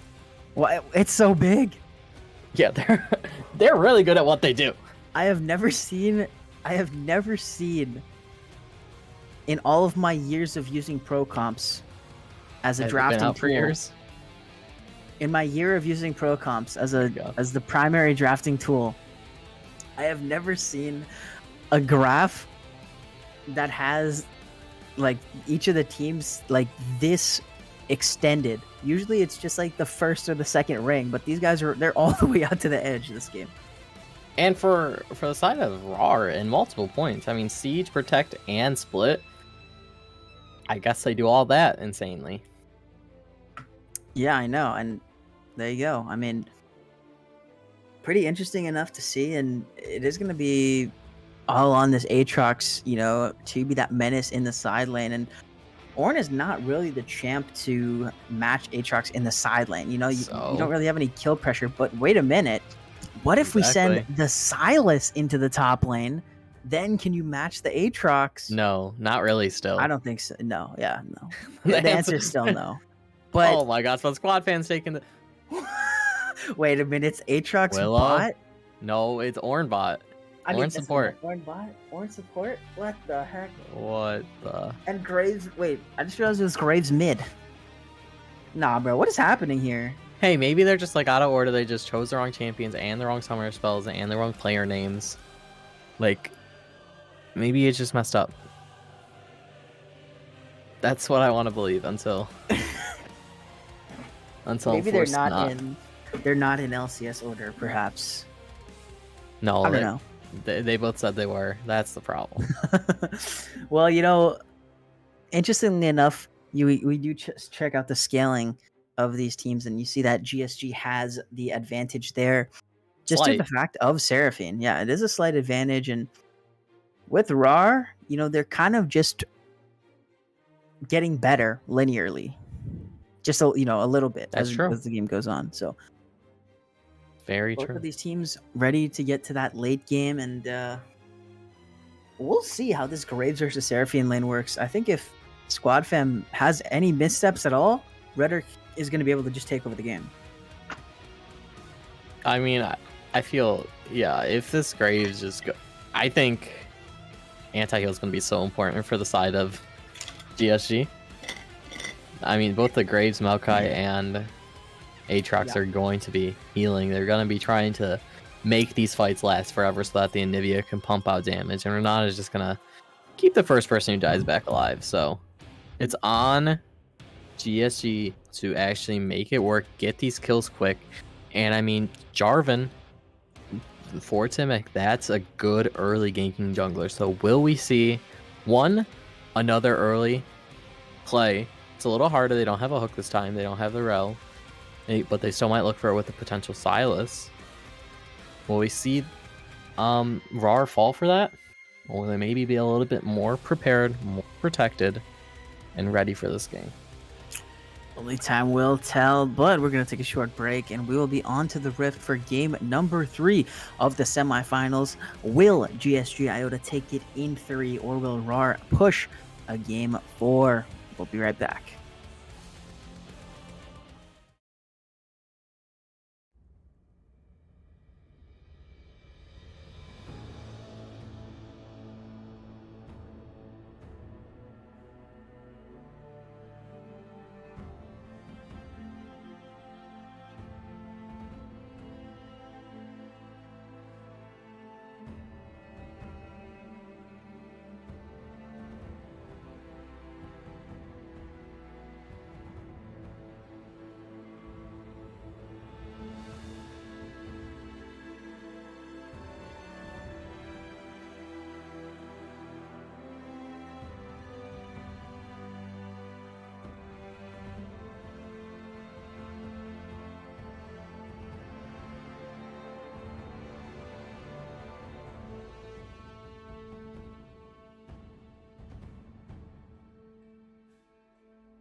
And we are on to the Rift for the third game of the semifinals between Goon Squad Gaming, Iota, and rawr.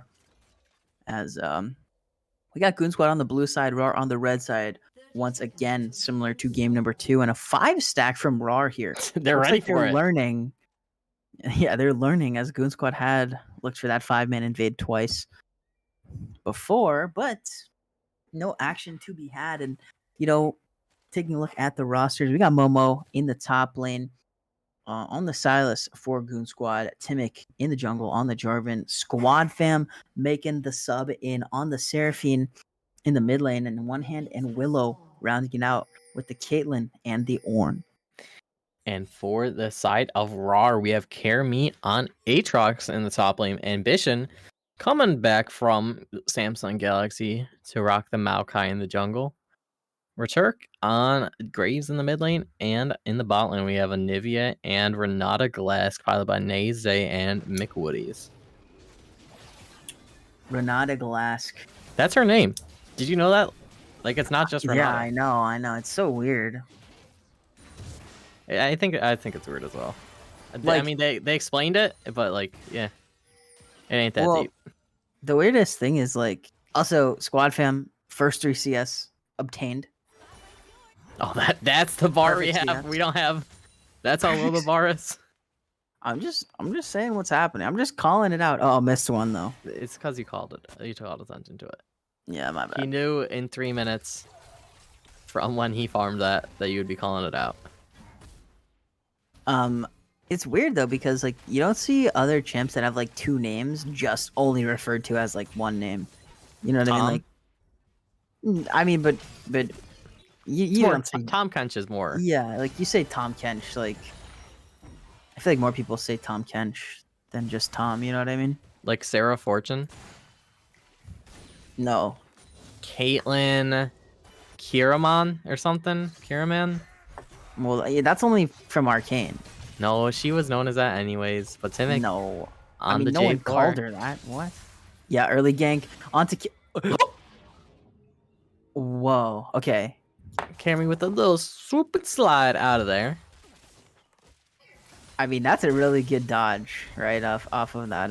Oh, Momo going in. Chain's missing. Ignite's gonna be taken down. Chain's lane for Kermi, but Q3 comes through. Doesn't find the damage. Ambition is in the stop lane now. Uh-oh. Momo, gotta be spotted. careful. Momo, you know this is happening. Run. Okay. Yes, Momo is able to get out of there. And They can look for the walking Maokai. back up. Oh, Oh, Maokai's no, not I think going they're down. just gonna go for crab.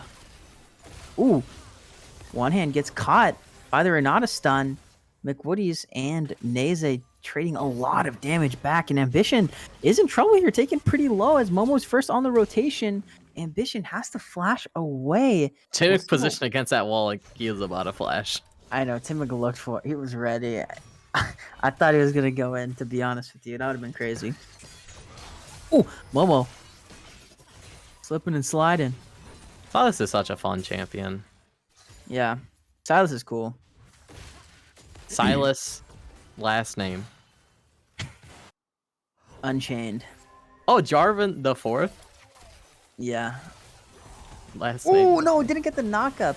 Unlucky Doesn't for matter. Willow there.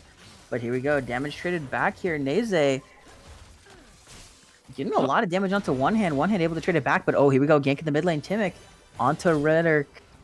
Will force the flash out of the graves. So Oh my gosh, one hand. Timic. Oh, Willow connects. Ignite onto McWoodies. One hand's 1 HP, so can't follow. One hand, 1 HP.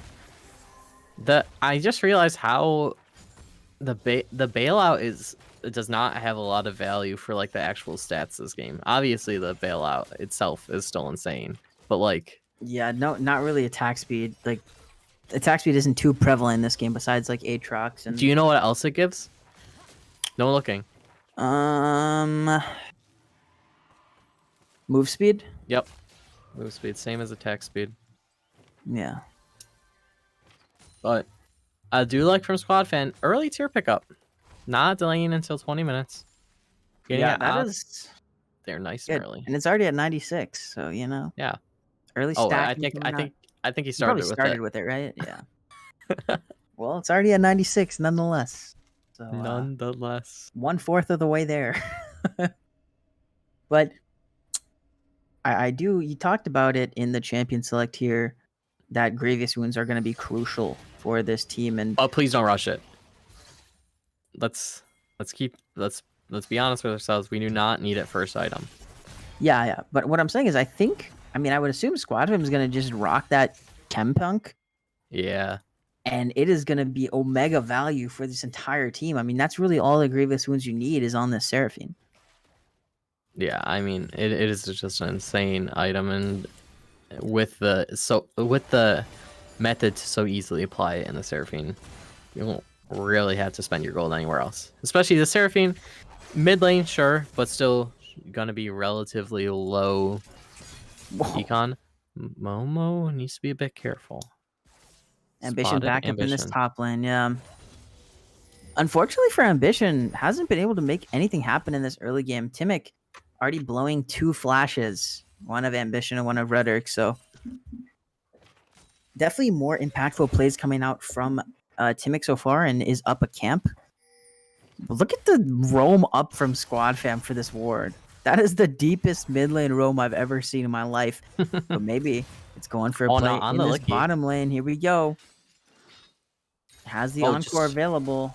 Nah. Just walking up. Timic is there, but Squad Fam just gets in there first. Mm-hmm. Try to make I like the idea to make the 4-man play there, but just not patient enough. Mm-mm. Naze Ooh. not getting knocked up. Ooh, finding the stun onto one hand though. And a lot of damage, but walks into a trap, so it gets traded back. Again, Ocean Dragon is the first one on the table this game. Squad Fam. And or finds way back into the mid lane. Rhetoric does have a pretty significant CS lead now, around 2 waves.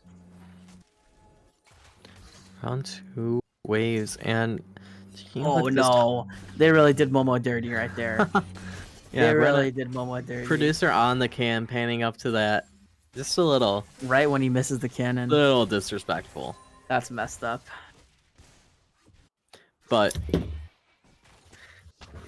Momo, I just want to bring attention to this top lane. Momo actually has the farm lead, not struggling too much. Both these top laners have Ignite to cut the values of both of their respective ults. Yeah, GSG just taking away this early dragon again. And you can see Rhetoric roaming up to the top side. He's just going to try and solo this Rift Herald, maybe. That's... I think if they see Ambition in this bottom side jungle, then they'll look for it. But I don't think they're going to be able to see Ambition here. And Momo and Kerami going at it in this top lane. I'm surprised Momo didn't take the ultimate. Did He must drop have the already- Ignite, though. He Ping must have going already down taken onto the it. Rift Herald with Aatrox moving down, but Yeah, I think they know, but they're not in position to contest. yeah. They got the dragon. They made their trade for it. They got something.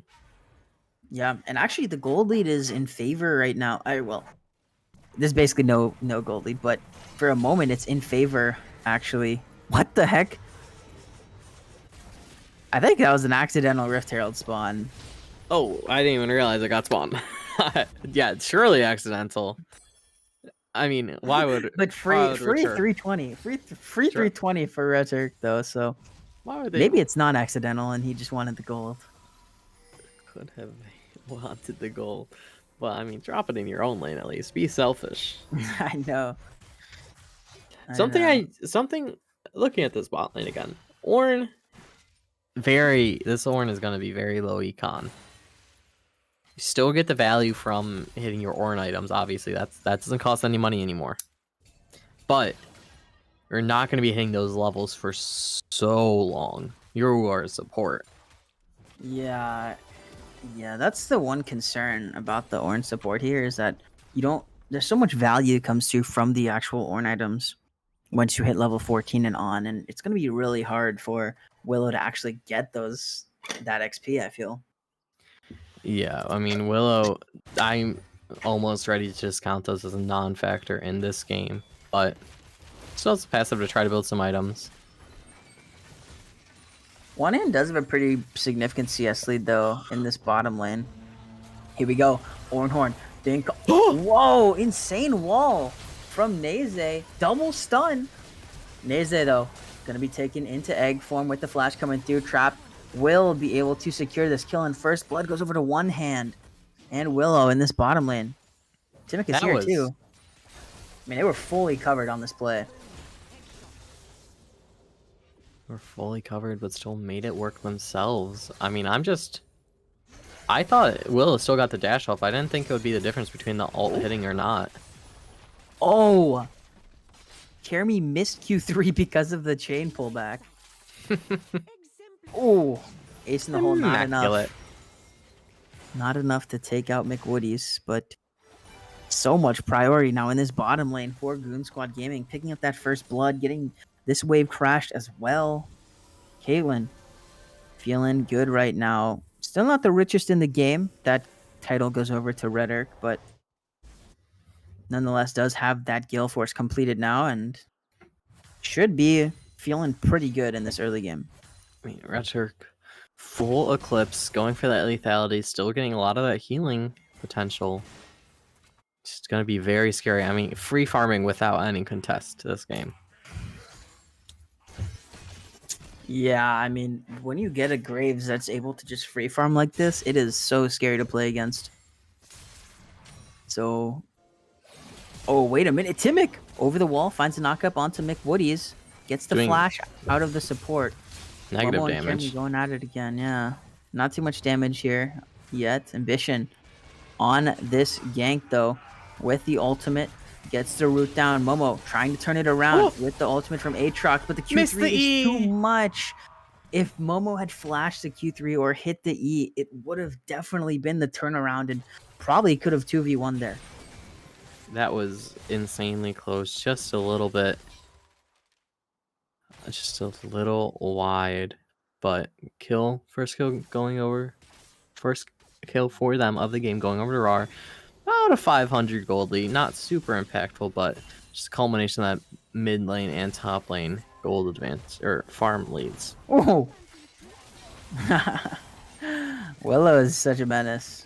Oh, wait a minute. Oh, big damage coming out here. Hostile takeover. Ace in the hole. Oh my gosh. That was almost the most insane Ornn pillar ever. But Neze is able to live for the time being. Able to walk away with just a sliver of health.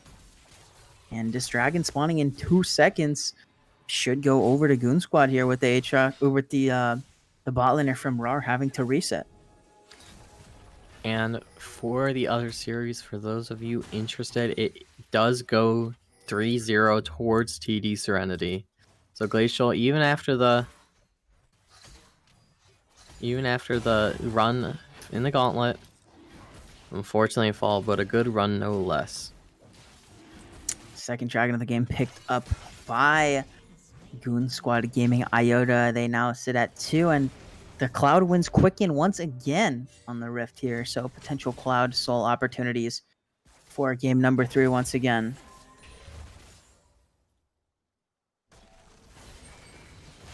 No. Ooh, one hand. He's just trying to survive. Ambition in the area, warded out. Did he press R? No. No, he didn't. That would have been crazy. That would have been pretty nuts.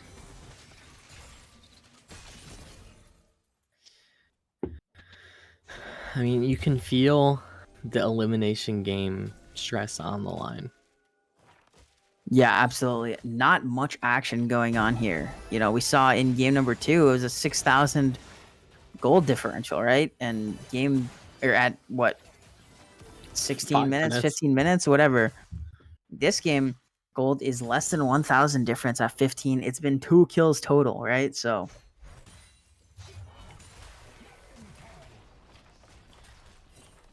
Tower getting knocked down. The attack speed coming in clutch.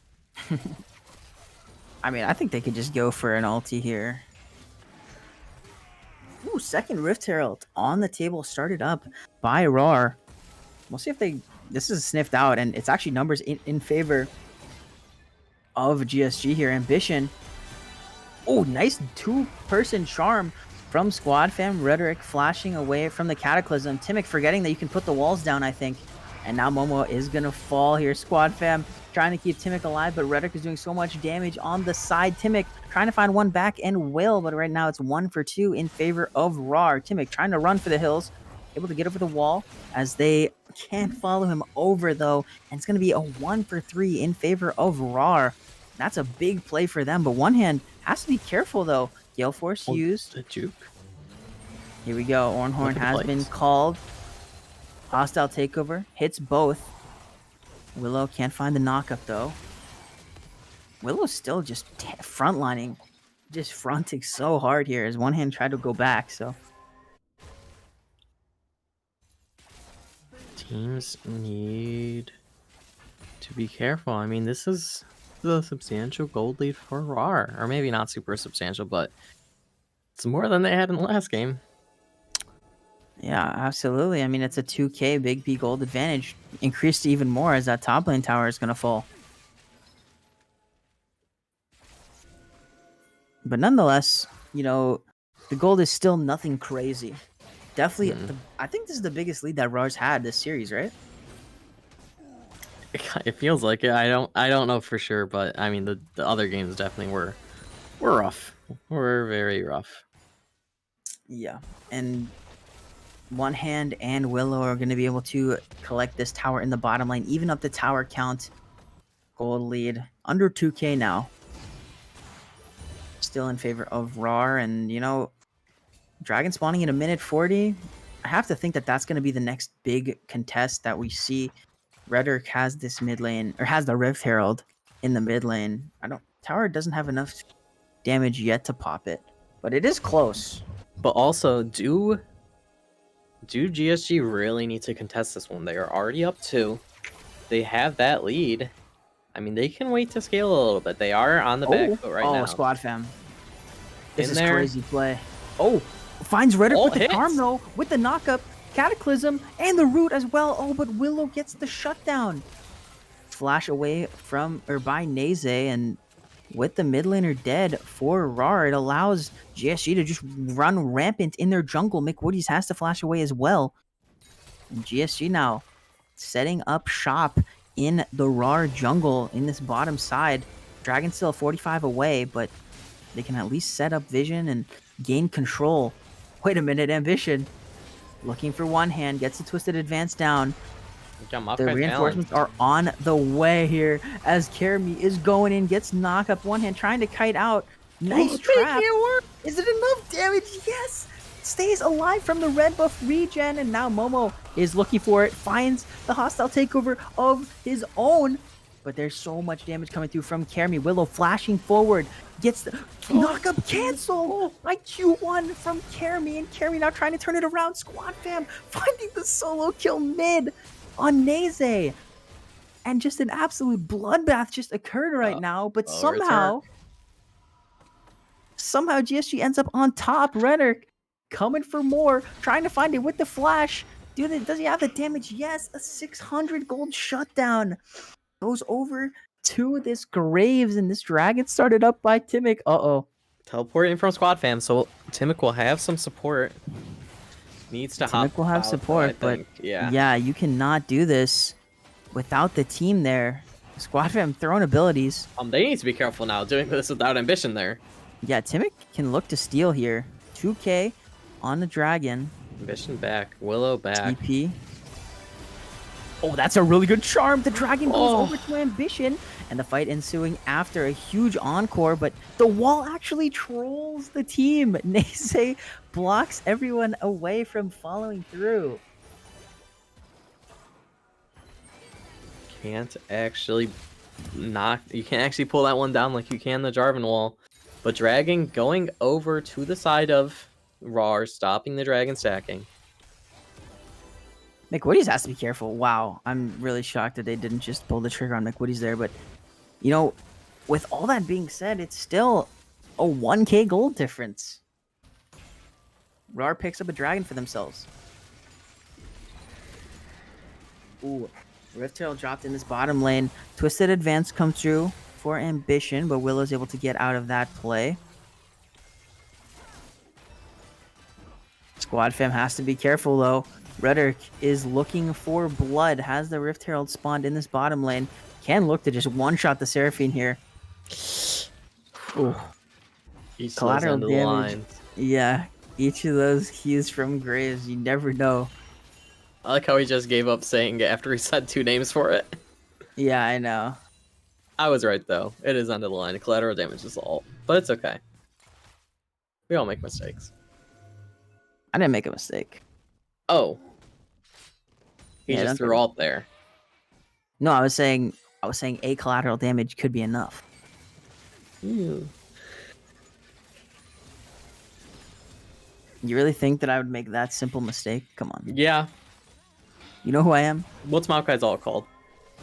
Twisted Don't look. Nature's Grasp. You're Yeah. lucky. You're lucky. I'm not lucky. I know these things, dude. Come on. Yeah, but you didn't know Silas E's names.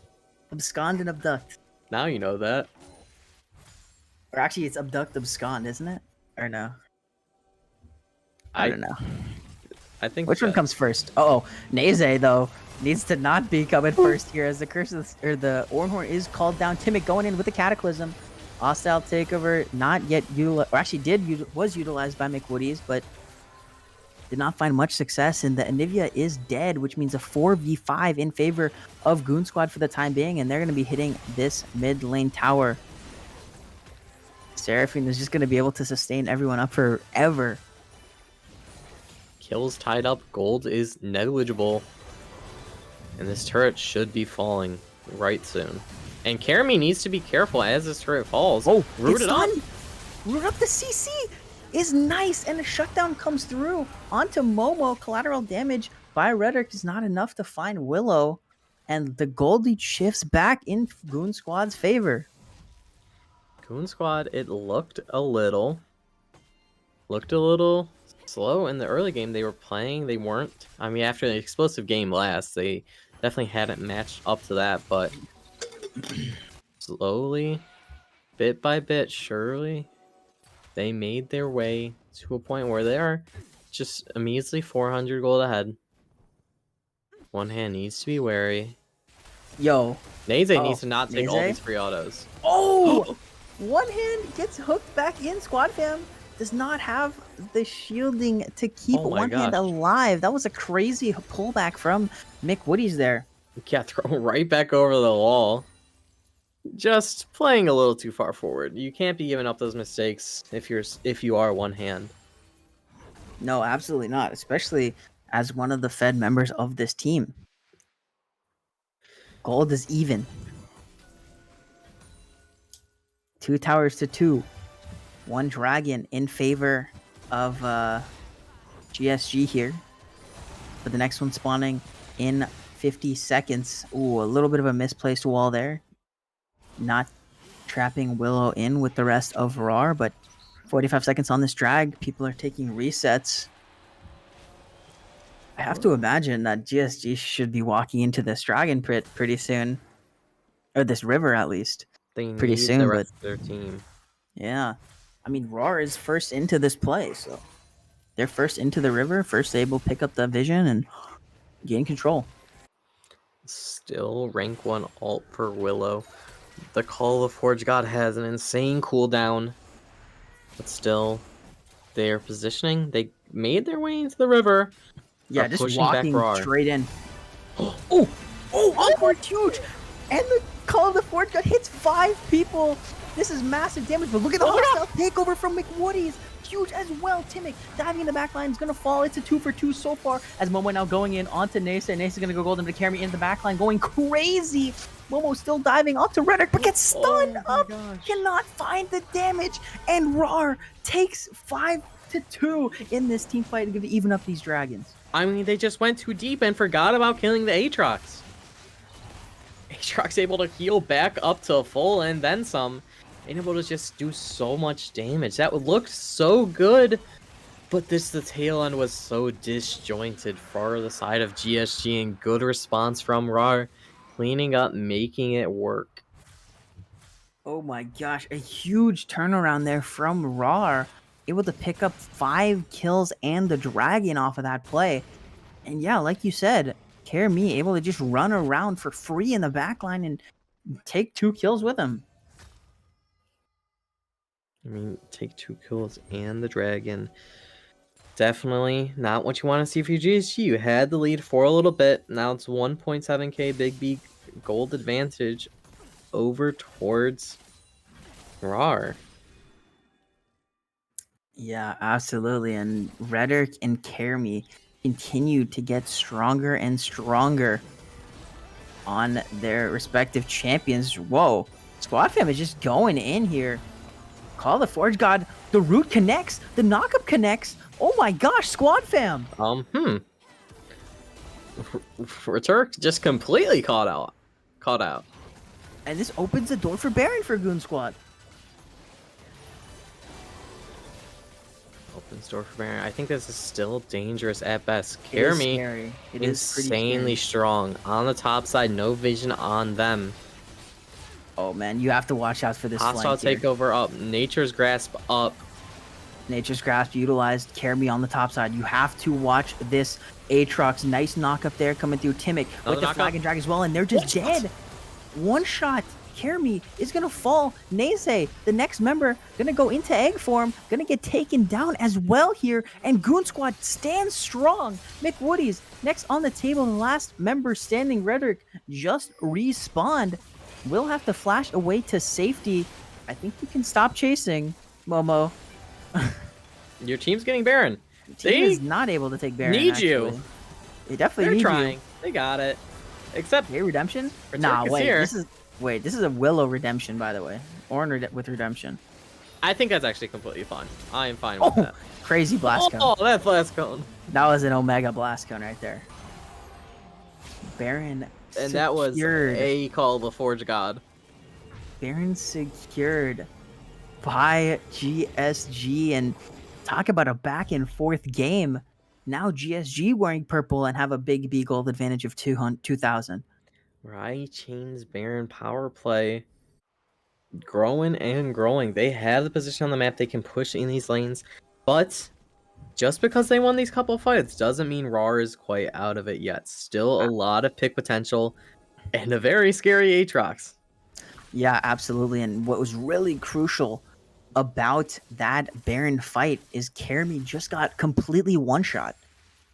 Super nice peel, super nice turn from Timic, from Willow, and one hand, just finding the damage onto that Aatrox and killing Kermi with, instantly, and didn't even give McWoody's a chance to be in range to, get a bailout or anything. No chance for anything now. Turk pushing out the bot lane, trying to stay relevant, even in the face of Baron. Momo gonna go respond. Oh, This is a little bit. Momo cannot really take this fight. The Graves is very tanky and does tons of damage. Rhetoric is so strong right now. Momo needs to stay a little longer, keep catching those waves. And it is still hard to siege into the likes of the Nivea, even with Baron. This is scary. What is happening here? Squad fam, what are you doing, bro? Nah, this is crazy though. This is crazy. Run! Squad fam chased down by chain connect. Good nights. Actually did a lot of damage. Yeah, more than I was expecting. Yeah, me too. But why are you there? Why are you there though? Is my question. Oof.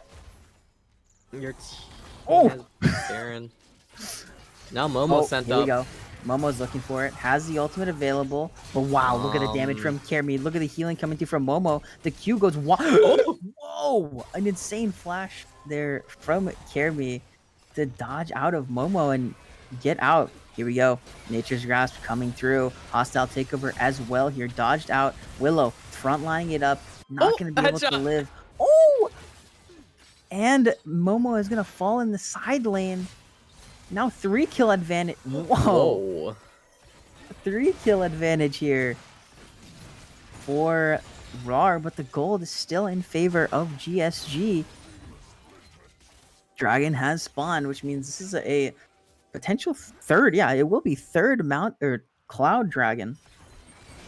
And I mean, this Aatrox is basically making this happen by himself. Drawing both of the solo laners up to mind controlling them to just die. Whoa. Whoa. Dude, that was dragon. almost stolen.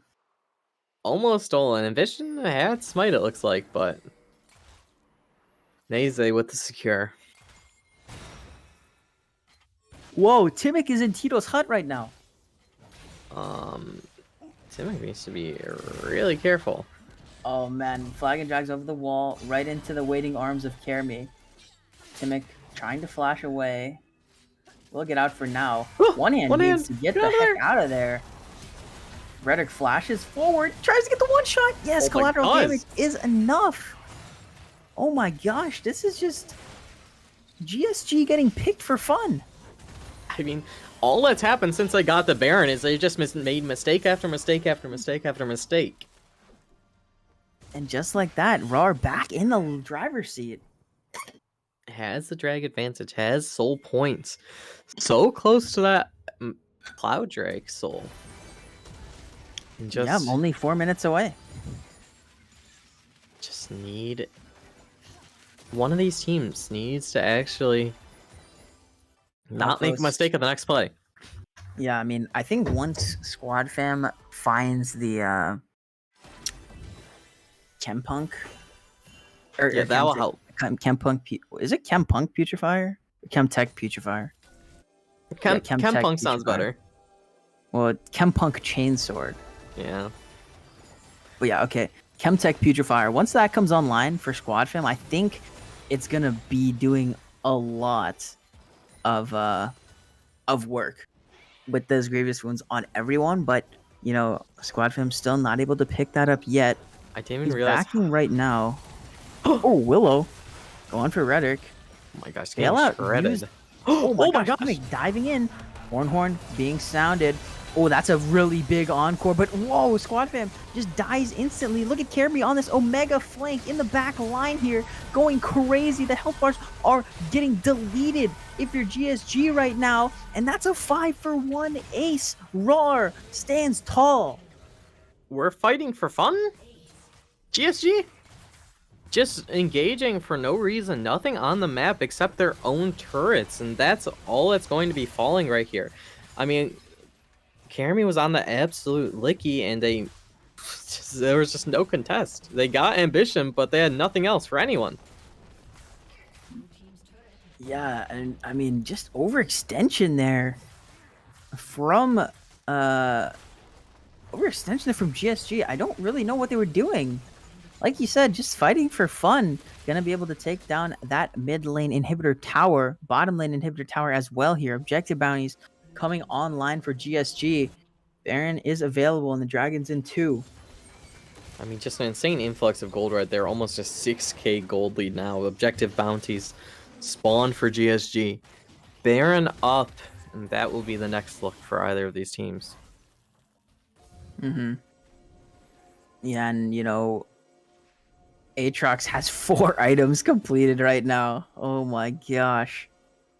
Chemtech is on the table though for Squad Fam. Was able to pick up that item, so that should be able to help GSG in these long fights. But I mean, really, you gotta, if you're GSG, you gotta take out these solo lanes of rawr. They are too massive right now. I mean, look at this Graves, 4.5 items. Look at the Aatrox, 4 items.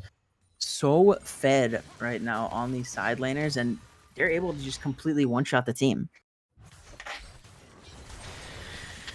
Able to one-shot the team for sure, and now with Soul spawning in a minute, they could just wait for that. And it's going to be so hard for GSG to actually walk anywhere they want to. And the thing is, like, one hand is really strong too, but one hand hasn't really had the opportunity to hit from the back because they're diving.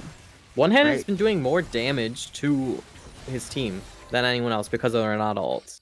Yeah. And multiple of these fights, just getting the headshot straight onto the Seraphine. Just anyone who isn't supposed to be getting headshot. Oh, look at this. Dragon spawning in 20.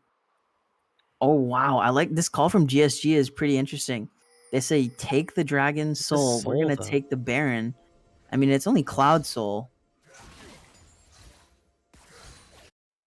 Oh, wait a minute. rawr looking to contest. They do not want to let this one go here. Nature's Grasp has been utilized, gets the root onto one. Hostile Takeover finds one as well here. That's a pretty big root coming through from Squadron, but we'll see what Kermi can do. Timic in the back lines, trying to find the damage. Naze is going to go golden. Momo trying to dive in the back and cannot find the damage already. 2 dead as Reartick goes in, tries to find more. But Kermi is just too menacing on this Aatrox. Ambition with the flash to secure, and that's going to be a 4-for-0 in favor of rawr, and they're going to be back onto this Dragon Soul, and then probably the Baron as well. And I mean, it just became so hard for the side of GSG to do anything. They have a comp that needed to scale up, needed to survive, and they just kept dying time and time, and they do not have the consistent damage to deal with these life-stealing members of rawr. Even with the Grievous Wounds finally coming in, the Chemtech Putrefier, it's not enough.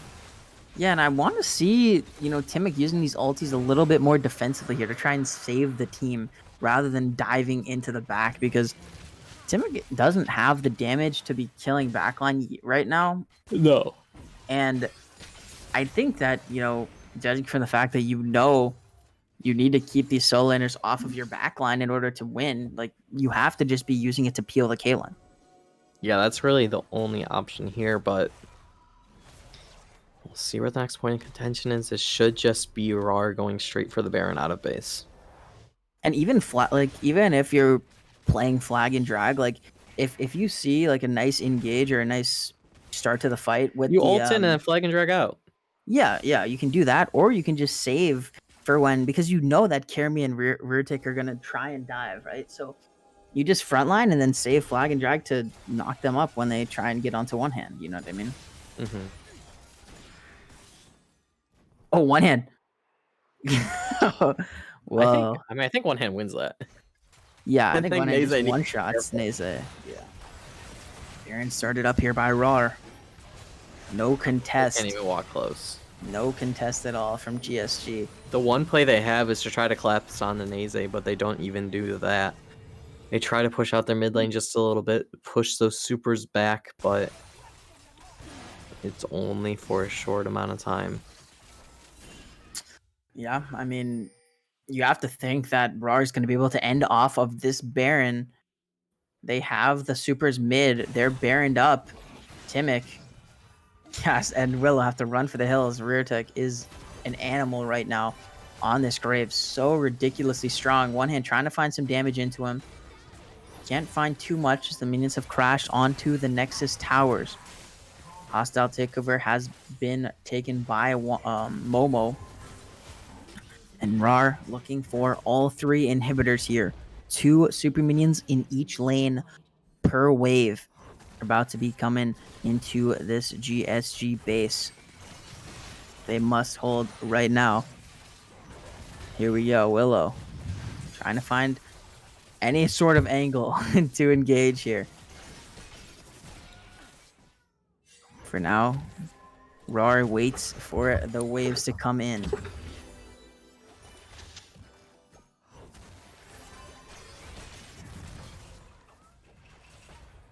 One hand gets pulled back. The supers have arrived. Here we go.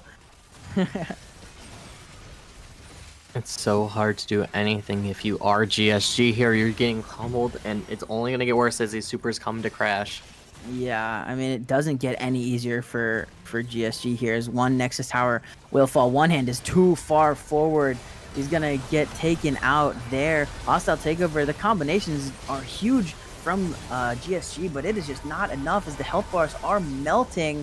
That's going to be it. GSG falls, and rawr forces game number 4. I mean, quite a step up from them. Ambition coming in. I don't know if those are the glue that put the team together, but just a really impressive game from them, especially after last game. Really made it work. Yeah, and it was back and forth. I mean, just the entire game, right? Where it would be one throw, and then it would be the other team throw, and then it would be the other team throw, and it would just be back and forth. And I mean, there are moments in that game where both teams can come out on top, and Both teams have the opportunity to win, but in the end, rawr takes it. rawr forces a game number 4, and we'll see what GSG can do to adapt. And if rawr plays like this in game number 4, they're going to be really hard to beat. Exactly.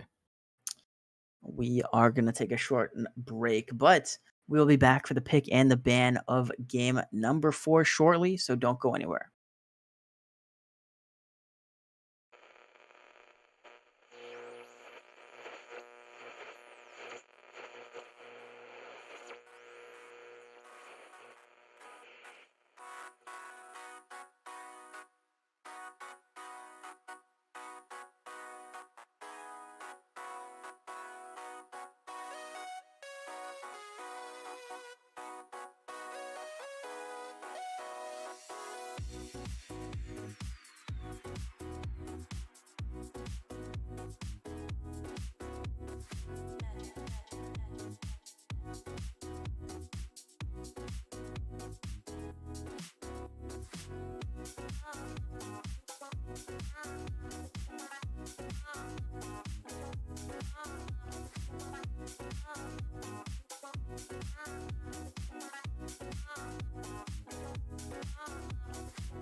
Welcome back, everybody. We are back for the pick and the ban of game number 4 of the semifinals between rawr and Goon Squad Gaming. Iota, rawr taking game number 3, forcing game 4 here, and they looked pretty good, I would say. I mean, big performances coming out from the solo lanes, and honestly, pretty impressive performance here.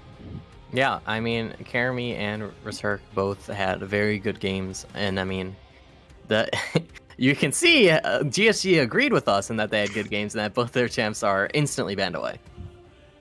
Yeah, absolutely. Grizz and Aatrox taken off the table here, and rawr banning away at the Twitch and the Gangplank. These are bans that we've seen be taken away in pretty much all of the games. Actually, no, Gangplank was first picked in game 1 by rawr, but other than that, Still similar. Yeah, still similar bans And all around. Misfortune banned away. Misfortune again, and yeah, this time Goon Squad taking the red side here. So again, Hecarim being taken away as Ambition still in the jungle, and Renata Glask is the first pick. I don't know if I like this one. I too don't. much. I mean, I think like what we talk about, the champion isn't going to be picked away, probably, right? We haven't seen any inklings that GSG Yeah, I has don't finished think first at all this series. And you open yourself up to counters, and I mean, what might those counters be? Blitzcrank, Nautilus, any engage. Crank Nautilus, engage, Anything definitely. that isn't Ornn.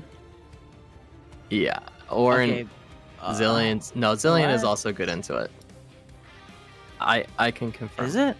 Its bombs are really annoying, and then you have a better revive. A cooldown longer, sure, but it's a playable matchup for sure. It's one of the better ones on OPGG as well. Truthfully, I would have liked to see Willow back on the Nautilus. I mean, I don't disagree. I why do not just disagree. put Willow back on the Nautilus? I mean, this could be OMG? Zillion mid. Could be Pro Zillion OMG mid. back then. Jhin, okay. Oh, I haven't seen this champion in like a year. I think Jhin is still good. Is it full crit? Yeah. Okay. Gale Force Collector, and rawr goes back to this bottom lane, and the Maokai. This same three makes pickers last Jhin. game. This makes Jhin hard to play. Yeah, Jhin is really hard into Anivia because Anivia has so much range and so much CC that it's really hard to actually play the game as Jhin because you have no mobility. And Maokai's just too tanky. And Maokai is just too tanky. Yes. We'll see what Goon Squad goes for red 3. Okay. Okay. Right, pull out I the like picks the that have Diana worked. pick. I like the Diana pick. Across- Timic. Yeah, Timic looked good on this one in game 1. Or no, game Two. 2. Yeah. Yeah, that was a complete get a- stop. Did get a first blood. So that did allow Timic Accelerate. to kind of move forward and accelerate. But either way, I think Diana is just a good champion right now. I mean, you can Yeah. build it full with AP. You can build it Sunfire. That build, I hate that build. I hate seeing that build. I hate playing against it. I hate playing with it. I don't care. Get that build out of my games. Yeah, absolutely. That build is so strong here. But round 2 bans coming through as it's going to be top laners and mid. Just solo lanes again. Jack's taken off the table. Makes a lot of sense. Oh, Yasuo again. Yasuo Diana don't want that possibility to be left up. Now, OMG's not going to play Yasuo, I'm pretty sure. But nonetheless, want to take that away here. Shyvana taken off the table as well. And Darius, the final ban for Goon Squad. We'll see what they go for R4 here. I imagine they'll be 2 top lane bans leads me to believe this might be just a top blind. Yeah, I mean, I think that would make some sense. I think you could try to pick a mid and hope it will do well. Maokai is obviously still could be still Zillion flying. mid. Still Yeah, could be Zillion It could mid. be Zillion mid. Oh, Hey, and this still could be mid. whoa. The Kled locked in here. I assume this will go to only Magical Girls, just because that's what we've seen in the past. But Almost still could pull it out though. Momo could pull it out. You never know. A lot of flexibility in this draft here, and if rawr wants to get Ambition on something, a little bit more damage, a little bit more carry focus, that's also an option. You can send the Maokai into We opt back top into lane. this. Ooh. No way we opt into this. Yeah, this is a weird one for me. We saw this matchup in game 2 as well. I mean, the Vlad did have a good lane. I'll give him that. But like, Yeah, but I don't think it's that good. I mean, Clyde was like 4-0 or something. yeah. So yeah, I don't know. I mean, definitely a weird one. We'll see. Oh my gosh. No. Well, it's This not is- Jace support. It's not just support. This is true. But it does. This is not the play. Like, I would not look at a Zillion, Jin, Diana, and Kled and think, yeah, Jace is the pick here. Right? Yeah, Because, yeah, you could just see that. Even though I don't think this is actually a great Malphite game, only 180 threat. yeah. It's It's still tank, it's still hard engage. yeah. I mean, listen, Malphite Diana is gonna be juicy, right? When that combination gets to And double bomb on top. yeah, and double bomb. I mean, that's gonna be a juicy combo if it can be pulled off, right? Yeah, that's the whole So- thing. It's a lot about the execution in this game, and we'll have to see, you know, how Goon Squad is actually able to execute this composition. With that being said, it's pretty easy to execute, I would say. And with that being said as well, it's time for the pro comps analysis. Yeah, it'll be In a coming second. soon. And it'll be coming soon. Don't rush. Don't rush. You know how it is, and here There we we go. Oh, now the circles are so small. Yeah, I know. But see, look at the mid-game spike coming out of GSG Iota. Yeah, sounds about right. Once Clyde gets 2 items, Diana gets 2 items, once they can actually get in there and cause some havoc, it's going to be rough. But it does get harder to play later into the game. With Vladimir and Anivia, there's a lot that you have to try to run straight through, and that's what Diana, Clyde, and Malphite are doing. They don't have another option, really. Yeah, I mean, you have to just go in, right? It's the one track mind, right? The one track mind is go, and that's what it looks like here from GSG. But you know, they do have some sort of split potential, right? With this Kled in the side lane, able to use the charge to get, you know, all the way in, get from lane to lane, from side to side, wherever he needs to be. You have the Zillion to speed up as well, so definitely opportunities there. And then, you know, I don't really know how I'm exactly feeling about the Jace pick, especially blind. Yeah, I think the blind Jace is... Man, we're going to have to remake draft. Oh my gosh. Okay, well, we Guys, are don't gonna- worry. They're not gonna pull out a Yasuo just out of the blue. Don't worry, guys. Even though that could be kind of hype to pick Yasuo straight into Malphite. That would be pretty sick. That would be pretty sick. What if you could But- get like, what if there was a new draft rule where you could change one thing in your draft? Like That would after it's all locked down, but you can only change one thing. So like, I would be But- down. I mean, that would definitely make spice. Like, that would definitely make drafts like way more interesting. except you ban one of the champions that they picked, so they have to use their change on that thing. Yeah, they have to like swap out their pick. That would be pretty crazy. I feel like that would be like a game mode, like, you know, in like Korea when they used to do like the blind pick best of like fit game 5. or whatever. That was so hype. We should Yeah, do that we next should do game. that. We should do Next that game. where it's like If there's next game. one pick ban change or like one draft change after the draft is done for each team. You can pick whatever you want. But then again, it feels kind of like who has to That's so pick first, gimmicky. right? Because who has to pick first, Yeah. and then the other team has just like another free counter pick, basically. You can completely waste your pick. You know what I mean? So there's a lot of like finicky stuff that could go into it. We're still looking for our. We're still looking for Willow. Willow Yeah. left the lobby. I think what we can do is we can just throw it to a break and we'll come back when the game starts. So yeah, with that being said, we'll be back onto the Rift for Game 4 when this all gets situated.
And we are on to the Rift for game number 4 between rawr and Goon Squad Gaming Iota. We got GSG back on the red side here with Momo on the Malphite in the top lane, Timic on Diana in the jungle, only Magical Girls on the Kled in the mid lane, and one-handed Willow rounding it out with the Jhin and the Zillion. And for the side of rawr, we have Karami on Vladimir in the top lane, Ambition piloting the Maokai, Returk on Jace in the mid lane, and in the bot lane we have Anivia and Renata Glask piloted by Naze and McWoodies. Early 4-member stack for GSG here as they look for that top war. Willow left the base mighty late. Well, yeah, Willow was not interested in those shenanigans, but nonetheless, both of these junglers will be starting on their bottom sides. And yeah. I mean, both these teams obviously still going to be feeling the pressure. Still is an elimination match, and even if you're rawr and you win this one, you still got one more to go.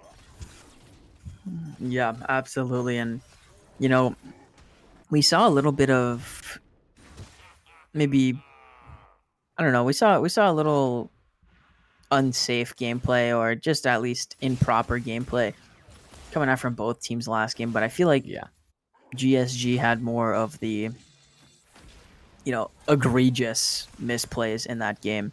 Okay, it's and rawr. Sorry to interrupt you. It's so weird because I read off from my scoreboard from the sideline, and then they just swap again. Yeah. rawr swapped to these matchups. Well, they swapped into the Vlad into for both of these. Vlad again, yeah. And Jace into Malphite. Yeah. Oh, double bomb lands from Willow. Gets some damage onto McWoodies, and both junglers on this top side of the map here. Momo getting pushed in, as you would expect in this matchup. I mean, but Momo should be like completely fine, especially with Timic pathing up. Yeah. They got wave pushed in bot. Ooh. You know, I'm interested to see what Willow looks like on a champion like Zillion, you know, not one of those engaged champs like we saw in the first 3 games. No, last game was something else. Ornn. I thought. Was last game Ornn? Oh man. Yeah. Man. So it's still, still engage, I think. Yeah, no, still the same thing. Like, Willow actually has to be careful about positioning this game. Worry about your own life. Yeah, but, you know, playing the Zillion, so it does have that get out of jail free card there with the ultimate. And Ambition's already back down on this bottom side, trying to pick up this double crab for the squad here. And only Magical Girls going for a big trade on to carry me here. Making it work. A lot of damage. Yeah, a lot of damage there. And Ambition's going to secure this double scuttle, but it doesn't seem like it'll matter too much. Only Magical Girls going for it again. Caremy taking really low. One more. And the gank comes through, and first blood goes to for only Magical here. Oh, but look at this gank in this bottom lane. Ambition with the twisted advance follows one hand over the flash. A nice double bomb from Willow. Oh, that We'll see if double one bomb. hand can get out. The speed up. No way. They get out of this? Okay, the flash comes through with the stun. The cleanse is true. Oh, Ambition forward. But they don't have the damage to take down one hand. That was so close.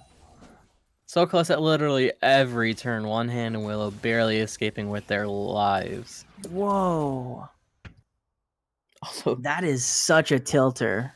If you're rawr. Yeah. Wow. Insane tilter. And yeah, this is how the rest of the Malphite Jace lane goes. But like after level 3. Yeah. Jace just gets pummeled by the Malphite when Malphite has mana. Yeah, and you know, OMG picking up a solo kill this game. And you know, you mentioned it in the champ select that Karemy had a pretty good lane as the Vlad into this Kled in game 2. Not going to be the case here. Probably why they felt comfortable swapping into the situation. Yeah, not the same case here as OMG finds that solo kill. and feeling good right now for GSG. And the fact that bot lane play, when the bot lane was able to escape from that play, was still pretty crazy to me. Yeah. Going in again. Oh my gosh, look at the damage. Ambition is here though, so only Master Girls has to run for the hills, but Ambition one camp down. Actually, a little bit less, a little bit more. Oh my gosh, as soon as Momo hits 6. Wait, Momo can just solo kill here? No, Vertic has flash. Vertic still has flash, so... Alpha reaction still isn't the easiest thing, so still needs to be wary, and it's taking that back. Timic was lurking as well, so makes all the more sense. Yep. Willow. Whoa. Willow got to you. That came out of nowhere. Willow just being ruthless with these double bombs. Wow, that hit? That did not seem right. That looked like it went through minions to me. But Okay, but to be honest, like, most skill shots should hit unless they're going along the ground. Like, her handshake going straight over the minions' heads. Yeah. I mean, it depends on how tall she is, right?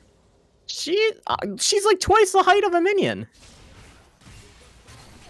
Yeah, true. Like, there shouldn't be, like, Jin W, that can get blocked. That should get blocked by minions. That goes along the ground.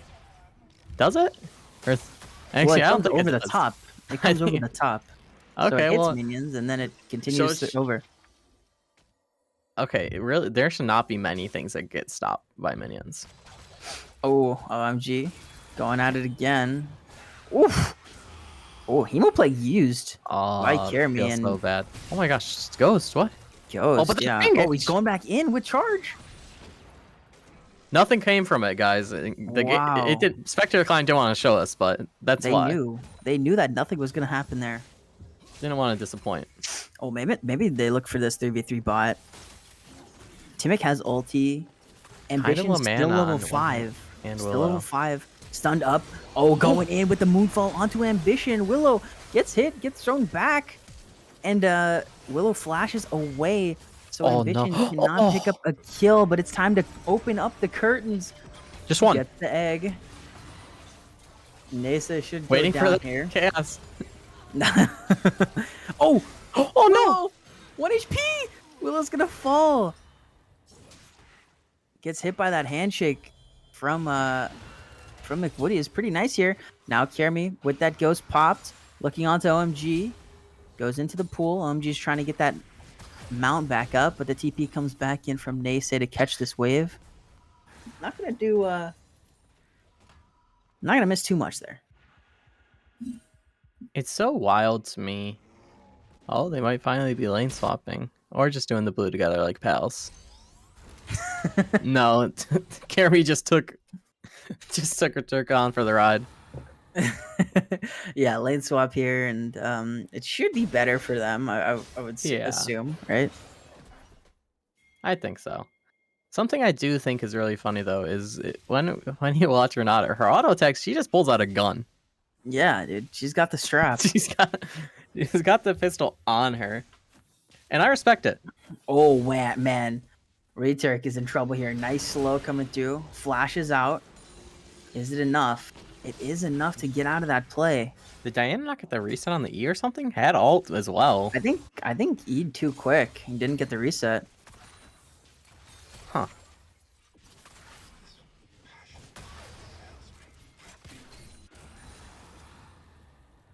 Anyways, now 3-man gang comes into this top lane. Somehow carry me back. Man. It's only magical girls. OMG has to run for the hills. Flashes out to safety. Does not have the R. I think the R maybe got canceled there. Oh my gosh, the team's coming up. But he's able to They get chase you out. far. Oh yeah, I think they might have overextended here. Momo has ult. Timic has ult as well. Onto Returk they go. Moonfall is going to be enough. And that will take out Returk. Timic goes on a killing spree. Now look at this bottom lane though as the handshake comes through. Nice cleanse. Flash and heal. Brendan this bottom lane. Flash by one hand. Heal by McWoody's. Nice stun comes through. As Nace is taken very low. Hostile takeover is used. Time to call the curtains. I think, yeah, Nese is not even close. He's looking. Woo! Nese went for the Q in, got the flash out of one hand there. Mighty dangerous stuff. Oof, wow, so low, both of these guys. Liquidity's still so high health. Oh, wait a minute. Sunned up. Liquidity's can die here. One more auto. Oh. One hand didn't want to take tower. Yes. Wait, Willow. Willow had to ult. Willow had to ult himself. Holy. I mean, yeah, at that point, you just ult one hand and say, go. Get the kill. Like, It was just one more auto at that point. yeah, exactly. Rift Herald. While that play was going on, Rift Herald taken by Timic. And wow, I mean, how unplayable is this lane for Jace right now? Yeah, I mean, Malphite has ult and easily. Jace does not have flash. This is a dead Jace whenever Momo decides. At Momo's will. Yeah, Momo is just gifting the Jace some farm right now. Like, I guess you can live for now. Go ahead, survive. You got like a minute more in you. Yeah, nice rock. Nice rock, Momo. Dragon is still up. I'm surprised we haven't gotten any dragon takes. Oh, there it is. There you Momo go. decided, you know what? I don't think you should live You've anymore. had too much farm. I don't think you should live anymore. Finds that solo kill there, and now 2-0. Oh gosh, Neze. And yeah, I'm noticing Timic is Eing too early. Yeah, the Not double getting the reset E. on the Q. The E is Huh. going off before the Q hits, so Timic doesn't get the reset. It's so weird. I mean, like, we shouldn't have to blow flash there at all. If you're Timic, but gets the kill anyways. Drop the Rift Herald in this bottom lane. Last two turrets, this will clear up the turret, and it should just be a dragon. They're pinging it already. Won't get the second charge off, but Yeah, but does get that first tower of the game and extends the big B gold advantage to 5,000 at 12.5 minutes. And, you know, this game is reminiscent of what we saw in game number 2. yeah, I think a little bit slower off the jump. Yeah, Off it the is. block, But still, but- I mean, already a 5k gold lead at, 13 minutes? I know I mentioned in the champ select that it would be difficult for Jhin to play this game because of how tanky members of rawr can be, but the Jhin gets ahead, which on track, not the furthest ahead, but still has a good pace and is able to actually pump out damage still. Yeah. We can see rawr continually trying to lane swap, trying to get good matchups. But, I mean, Jace is so far down, I don't think there is a good matchup. OMG can look for a kill.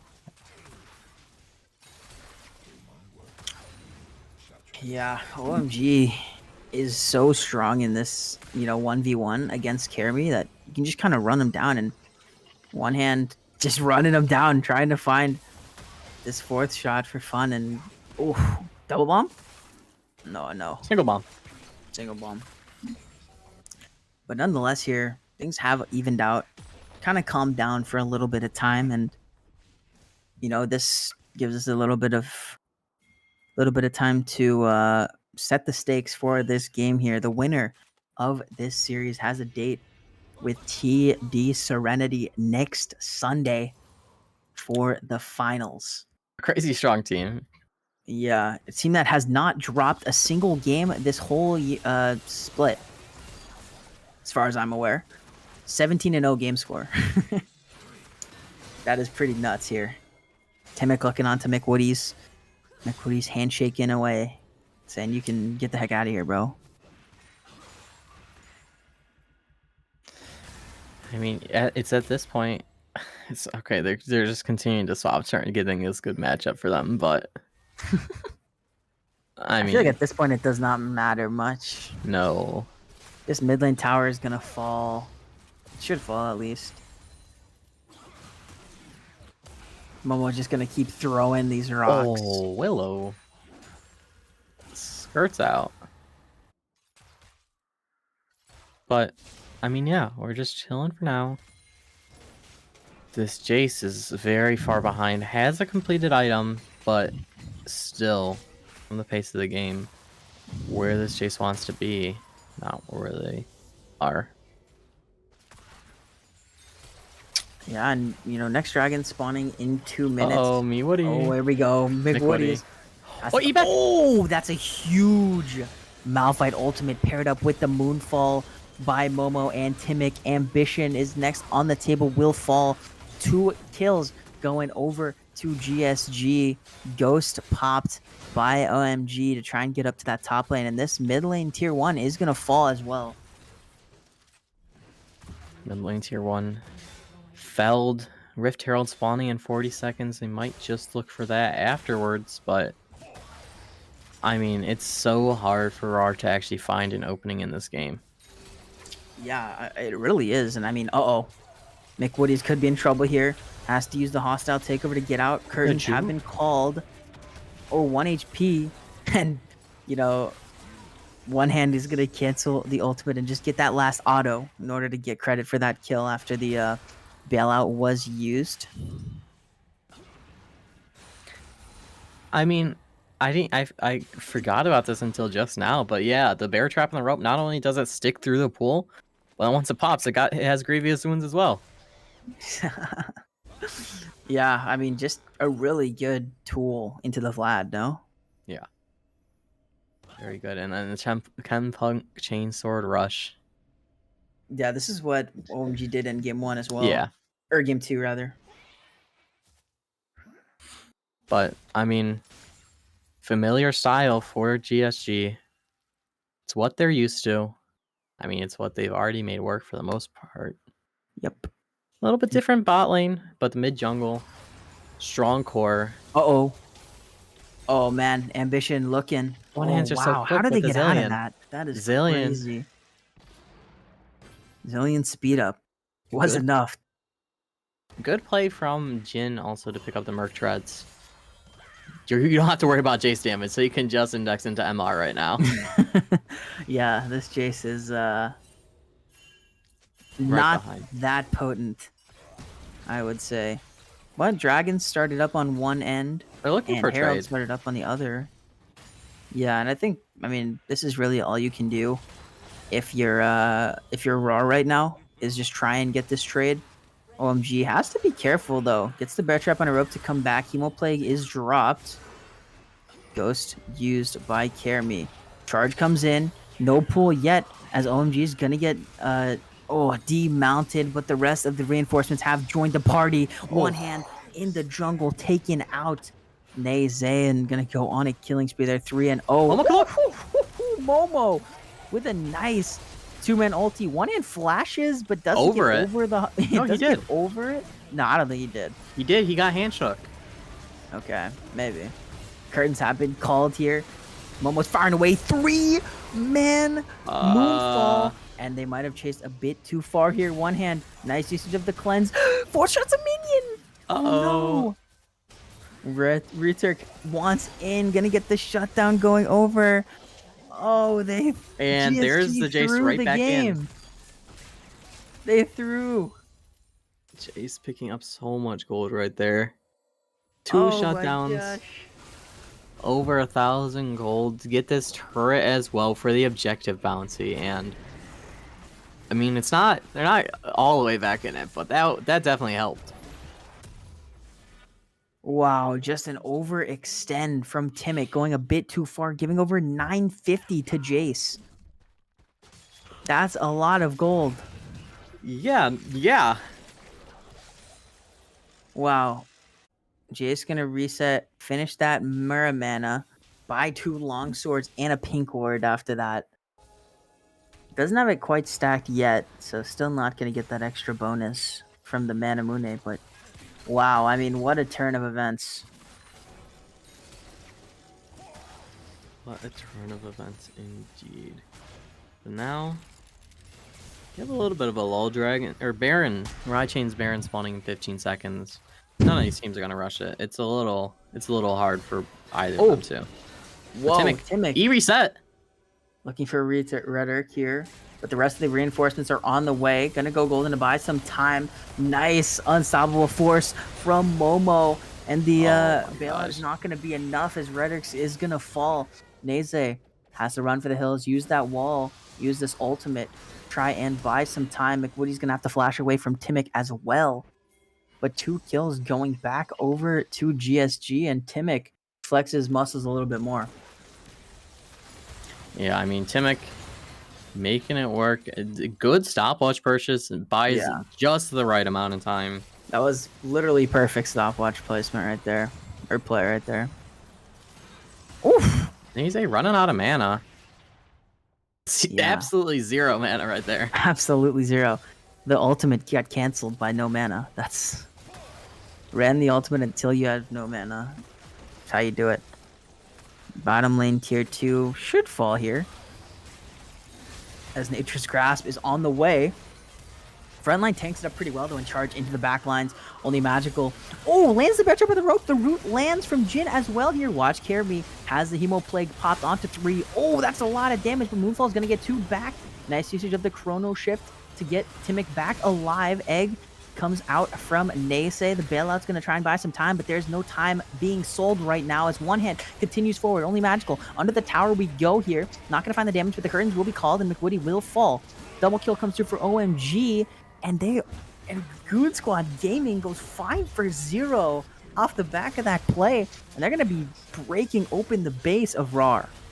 I mean, just a crazy push in. They're looking to end? They're looking. I don't think they do without Timic hitting. Yeah, Timic had to be hitting there. But yeah. Back off, get a nice route, get some speed up. They'll back, reset. Dragon 50. Baron up as well. But, you know, with that with all said and done, GSG in the driver's seat of this game. She in the driver's seat. And I mean, in such a commanding position as well. 6 deaths for the squad as a whole, and 2 to going to the Zillion. A little ironic, I'll admit. But this might be the desperation play from rawr. Oh, the Baron started up by rawr. 3 members on it. Caremy and Naze are on the way over, and they might just be able to do this. You gonna check this? They're wow, not. It's not going to get checked. And a successful Baron sneak comes out here from rawr. I mean, if nothing else, this just makes it so your opponent can't get Baron. I don't think they'll really be able to push with it at all. But it's an objective bounty. It's a way into the game. Yeah, I mean, they're going to be wearing purple for the time being. They got the Raichain's Baron now.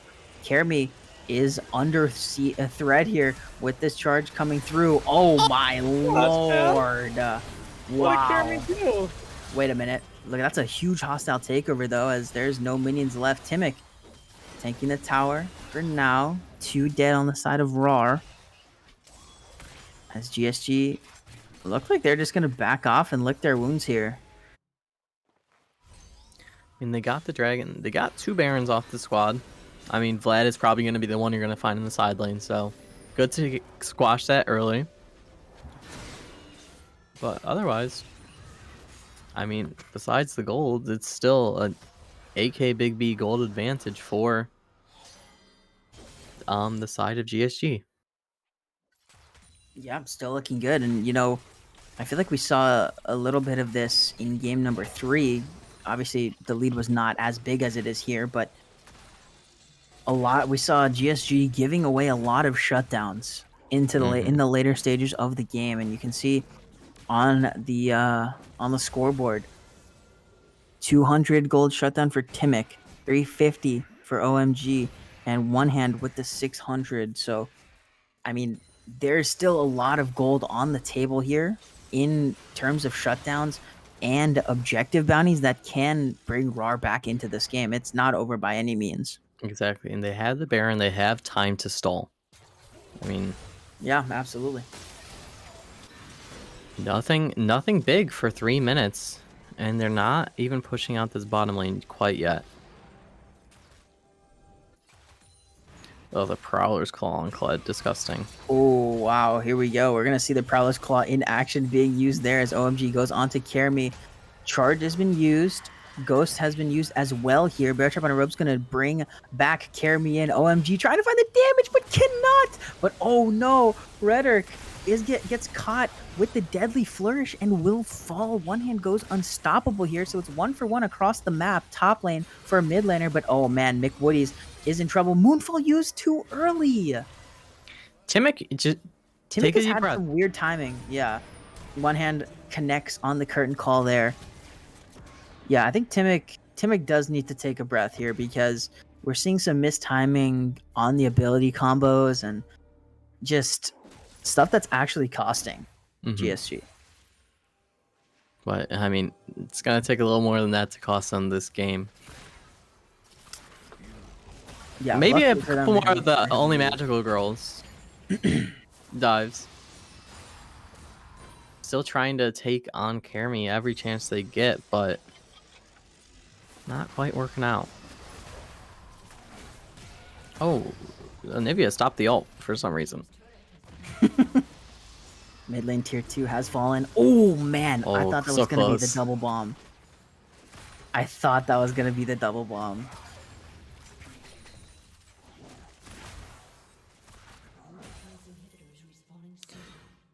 Inhib respawning, Dragon in a minute and a half, Baron in 2.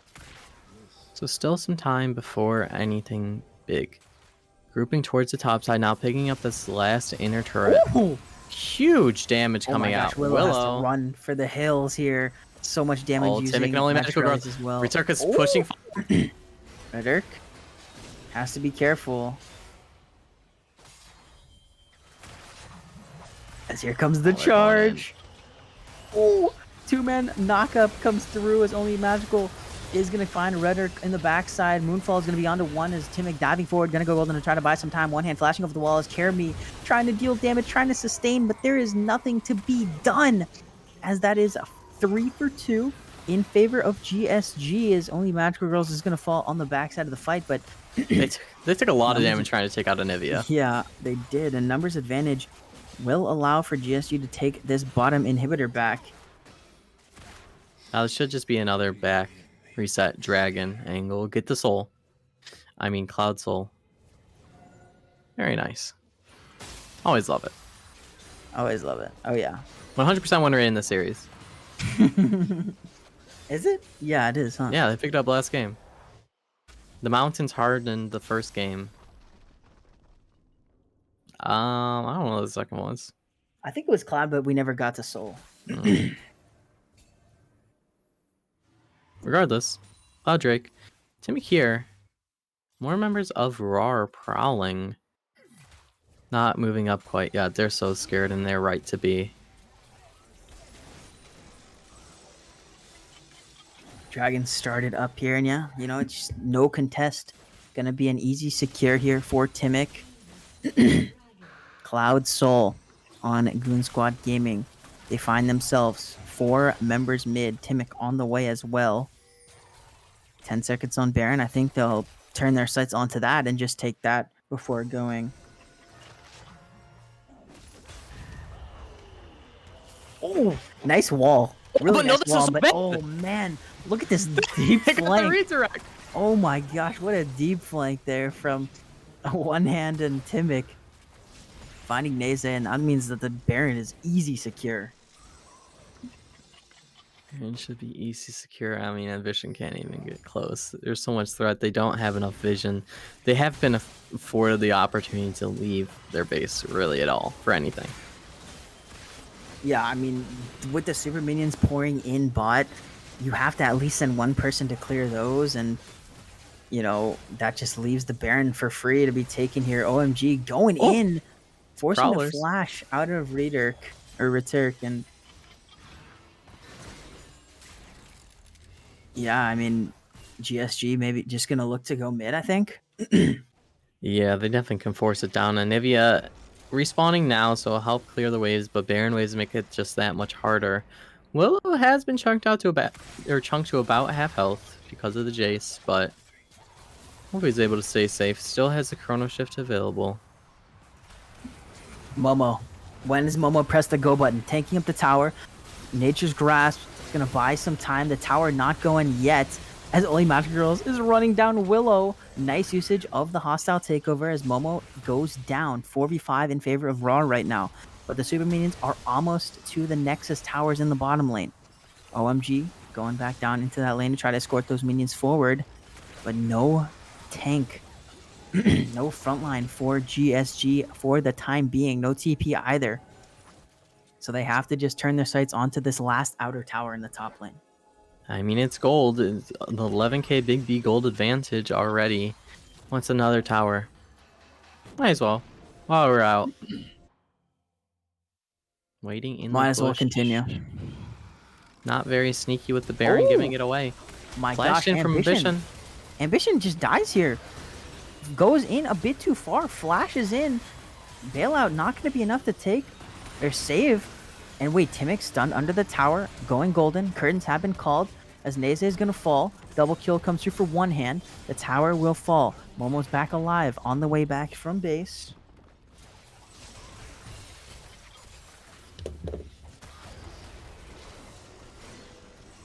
Ruderick is just inting or what? One hand is just killing McWoodies too? No, doesn't go down as the mid lane inhibitor falls. Minions have gotten up to this inhibitor tower in the top lane. Tower falls, inhibitor as well. 3 inhibitors down.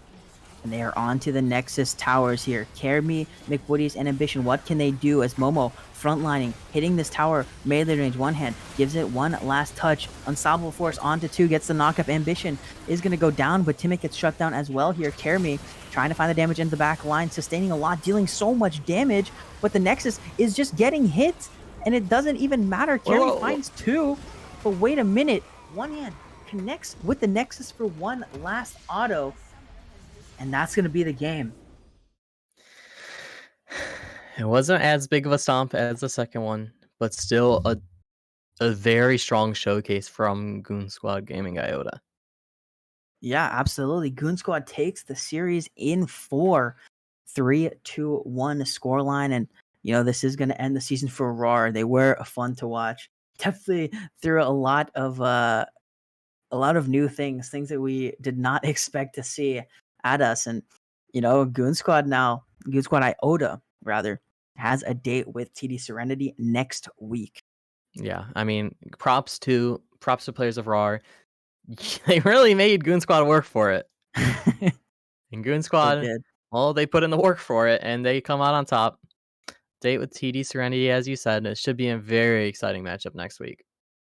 Yeah, absolutely. It's going to be a good one. But that's going to do it for us tonight for Zero Gravity Gaming in the IBS division. Goon Squad Gaming Iota takes the series in 4 against rawr and will play TD Serenity next week. Hope you guys enjoyed the stream. Hope you guys had fun. Have a good week, and we will see you guys next week for the finals.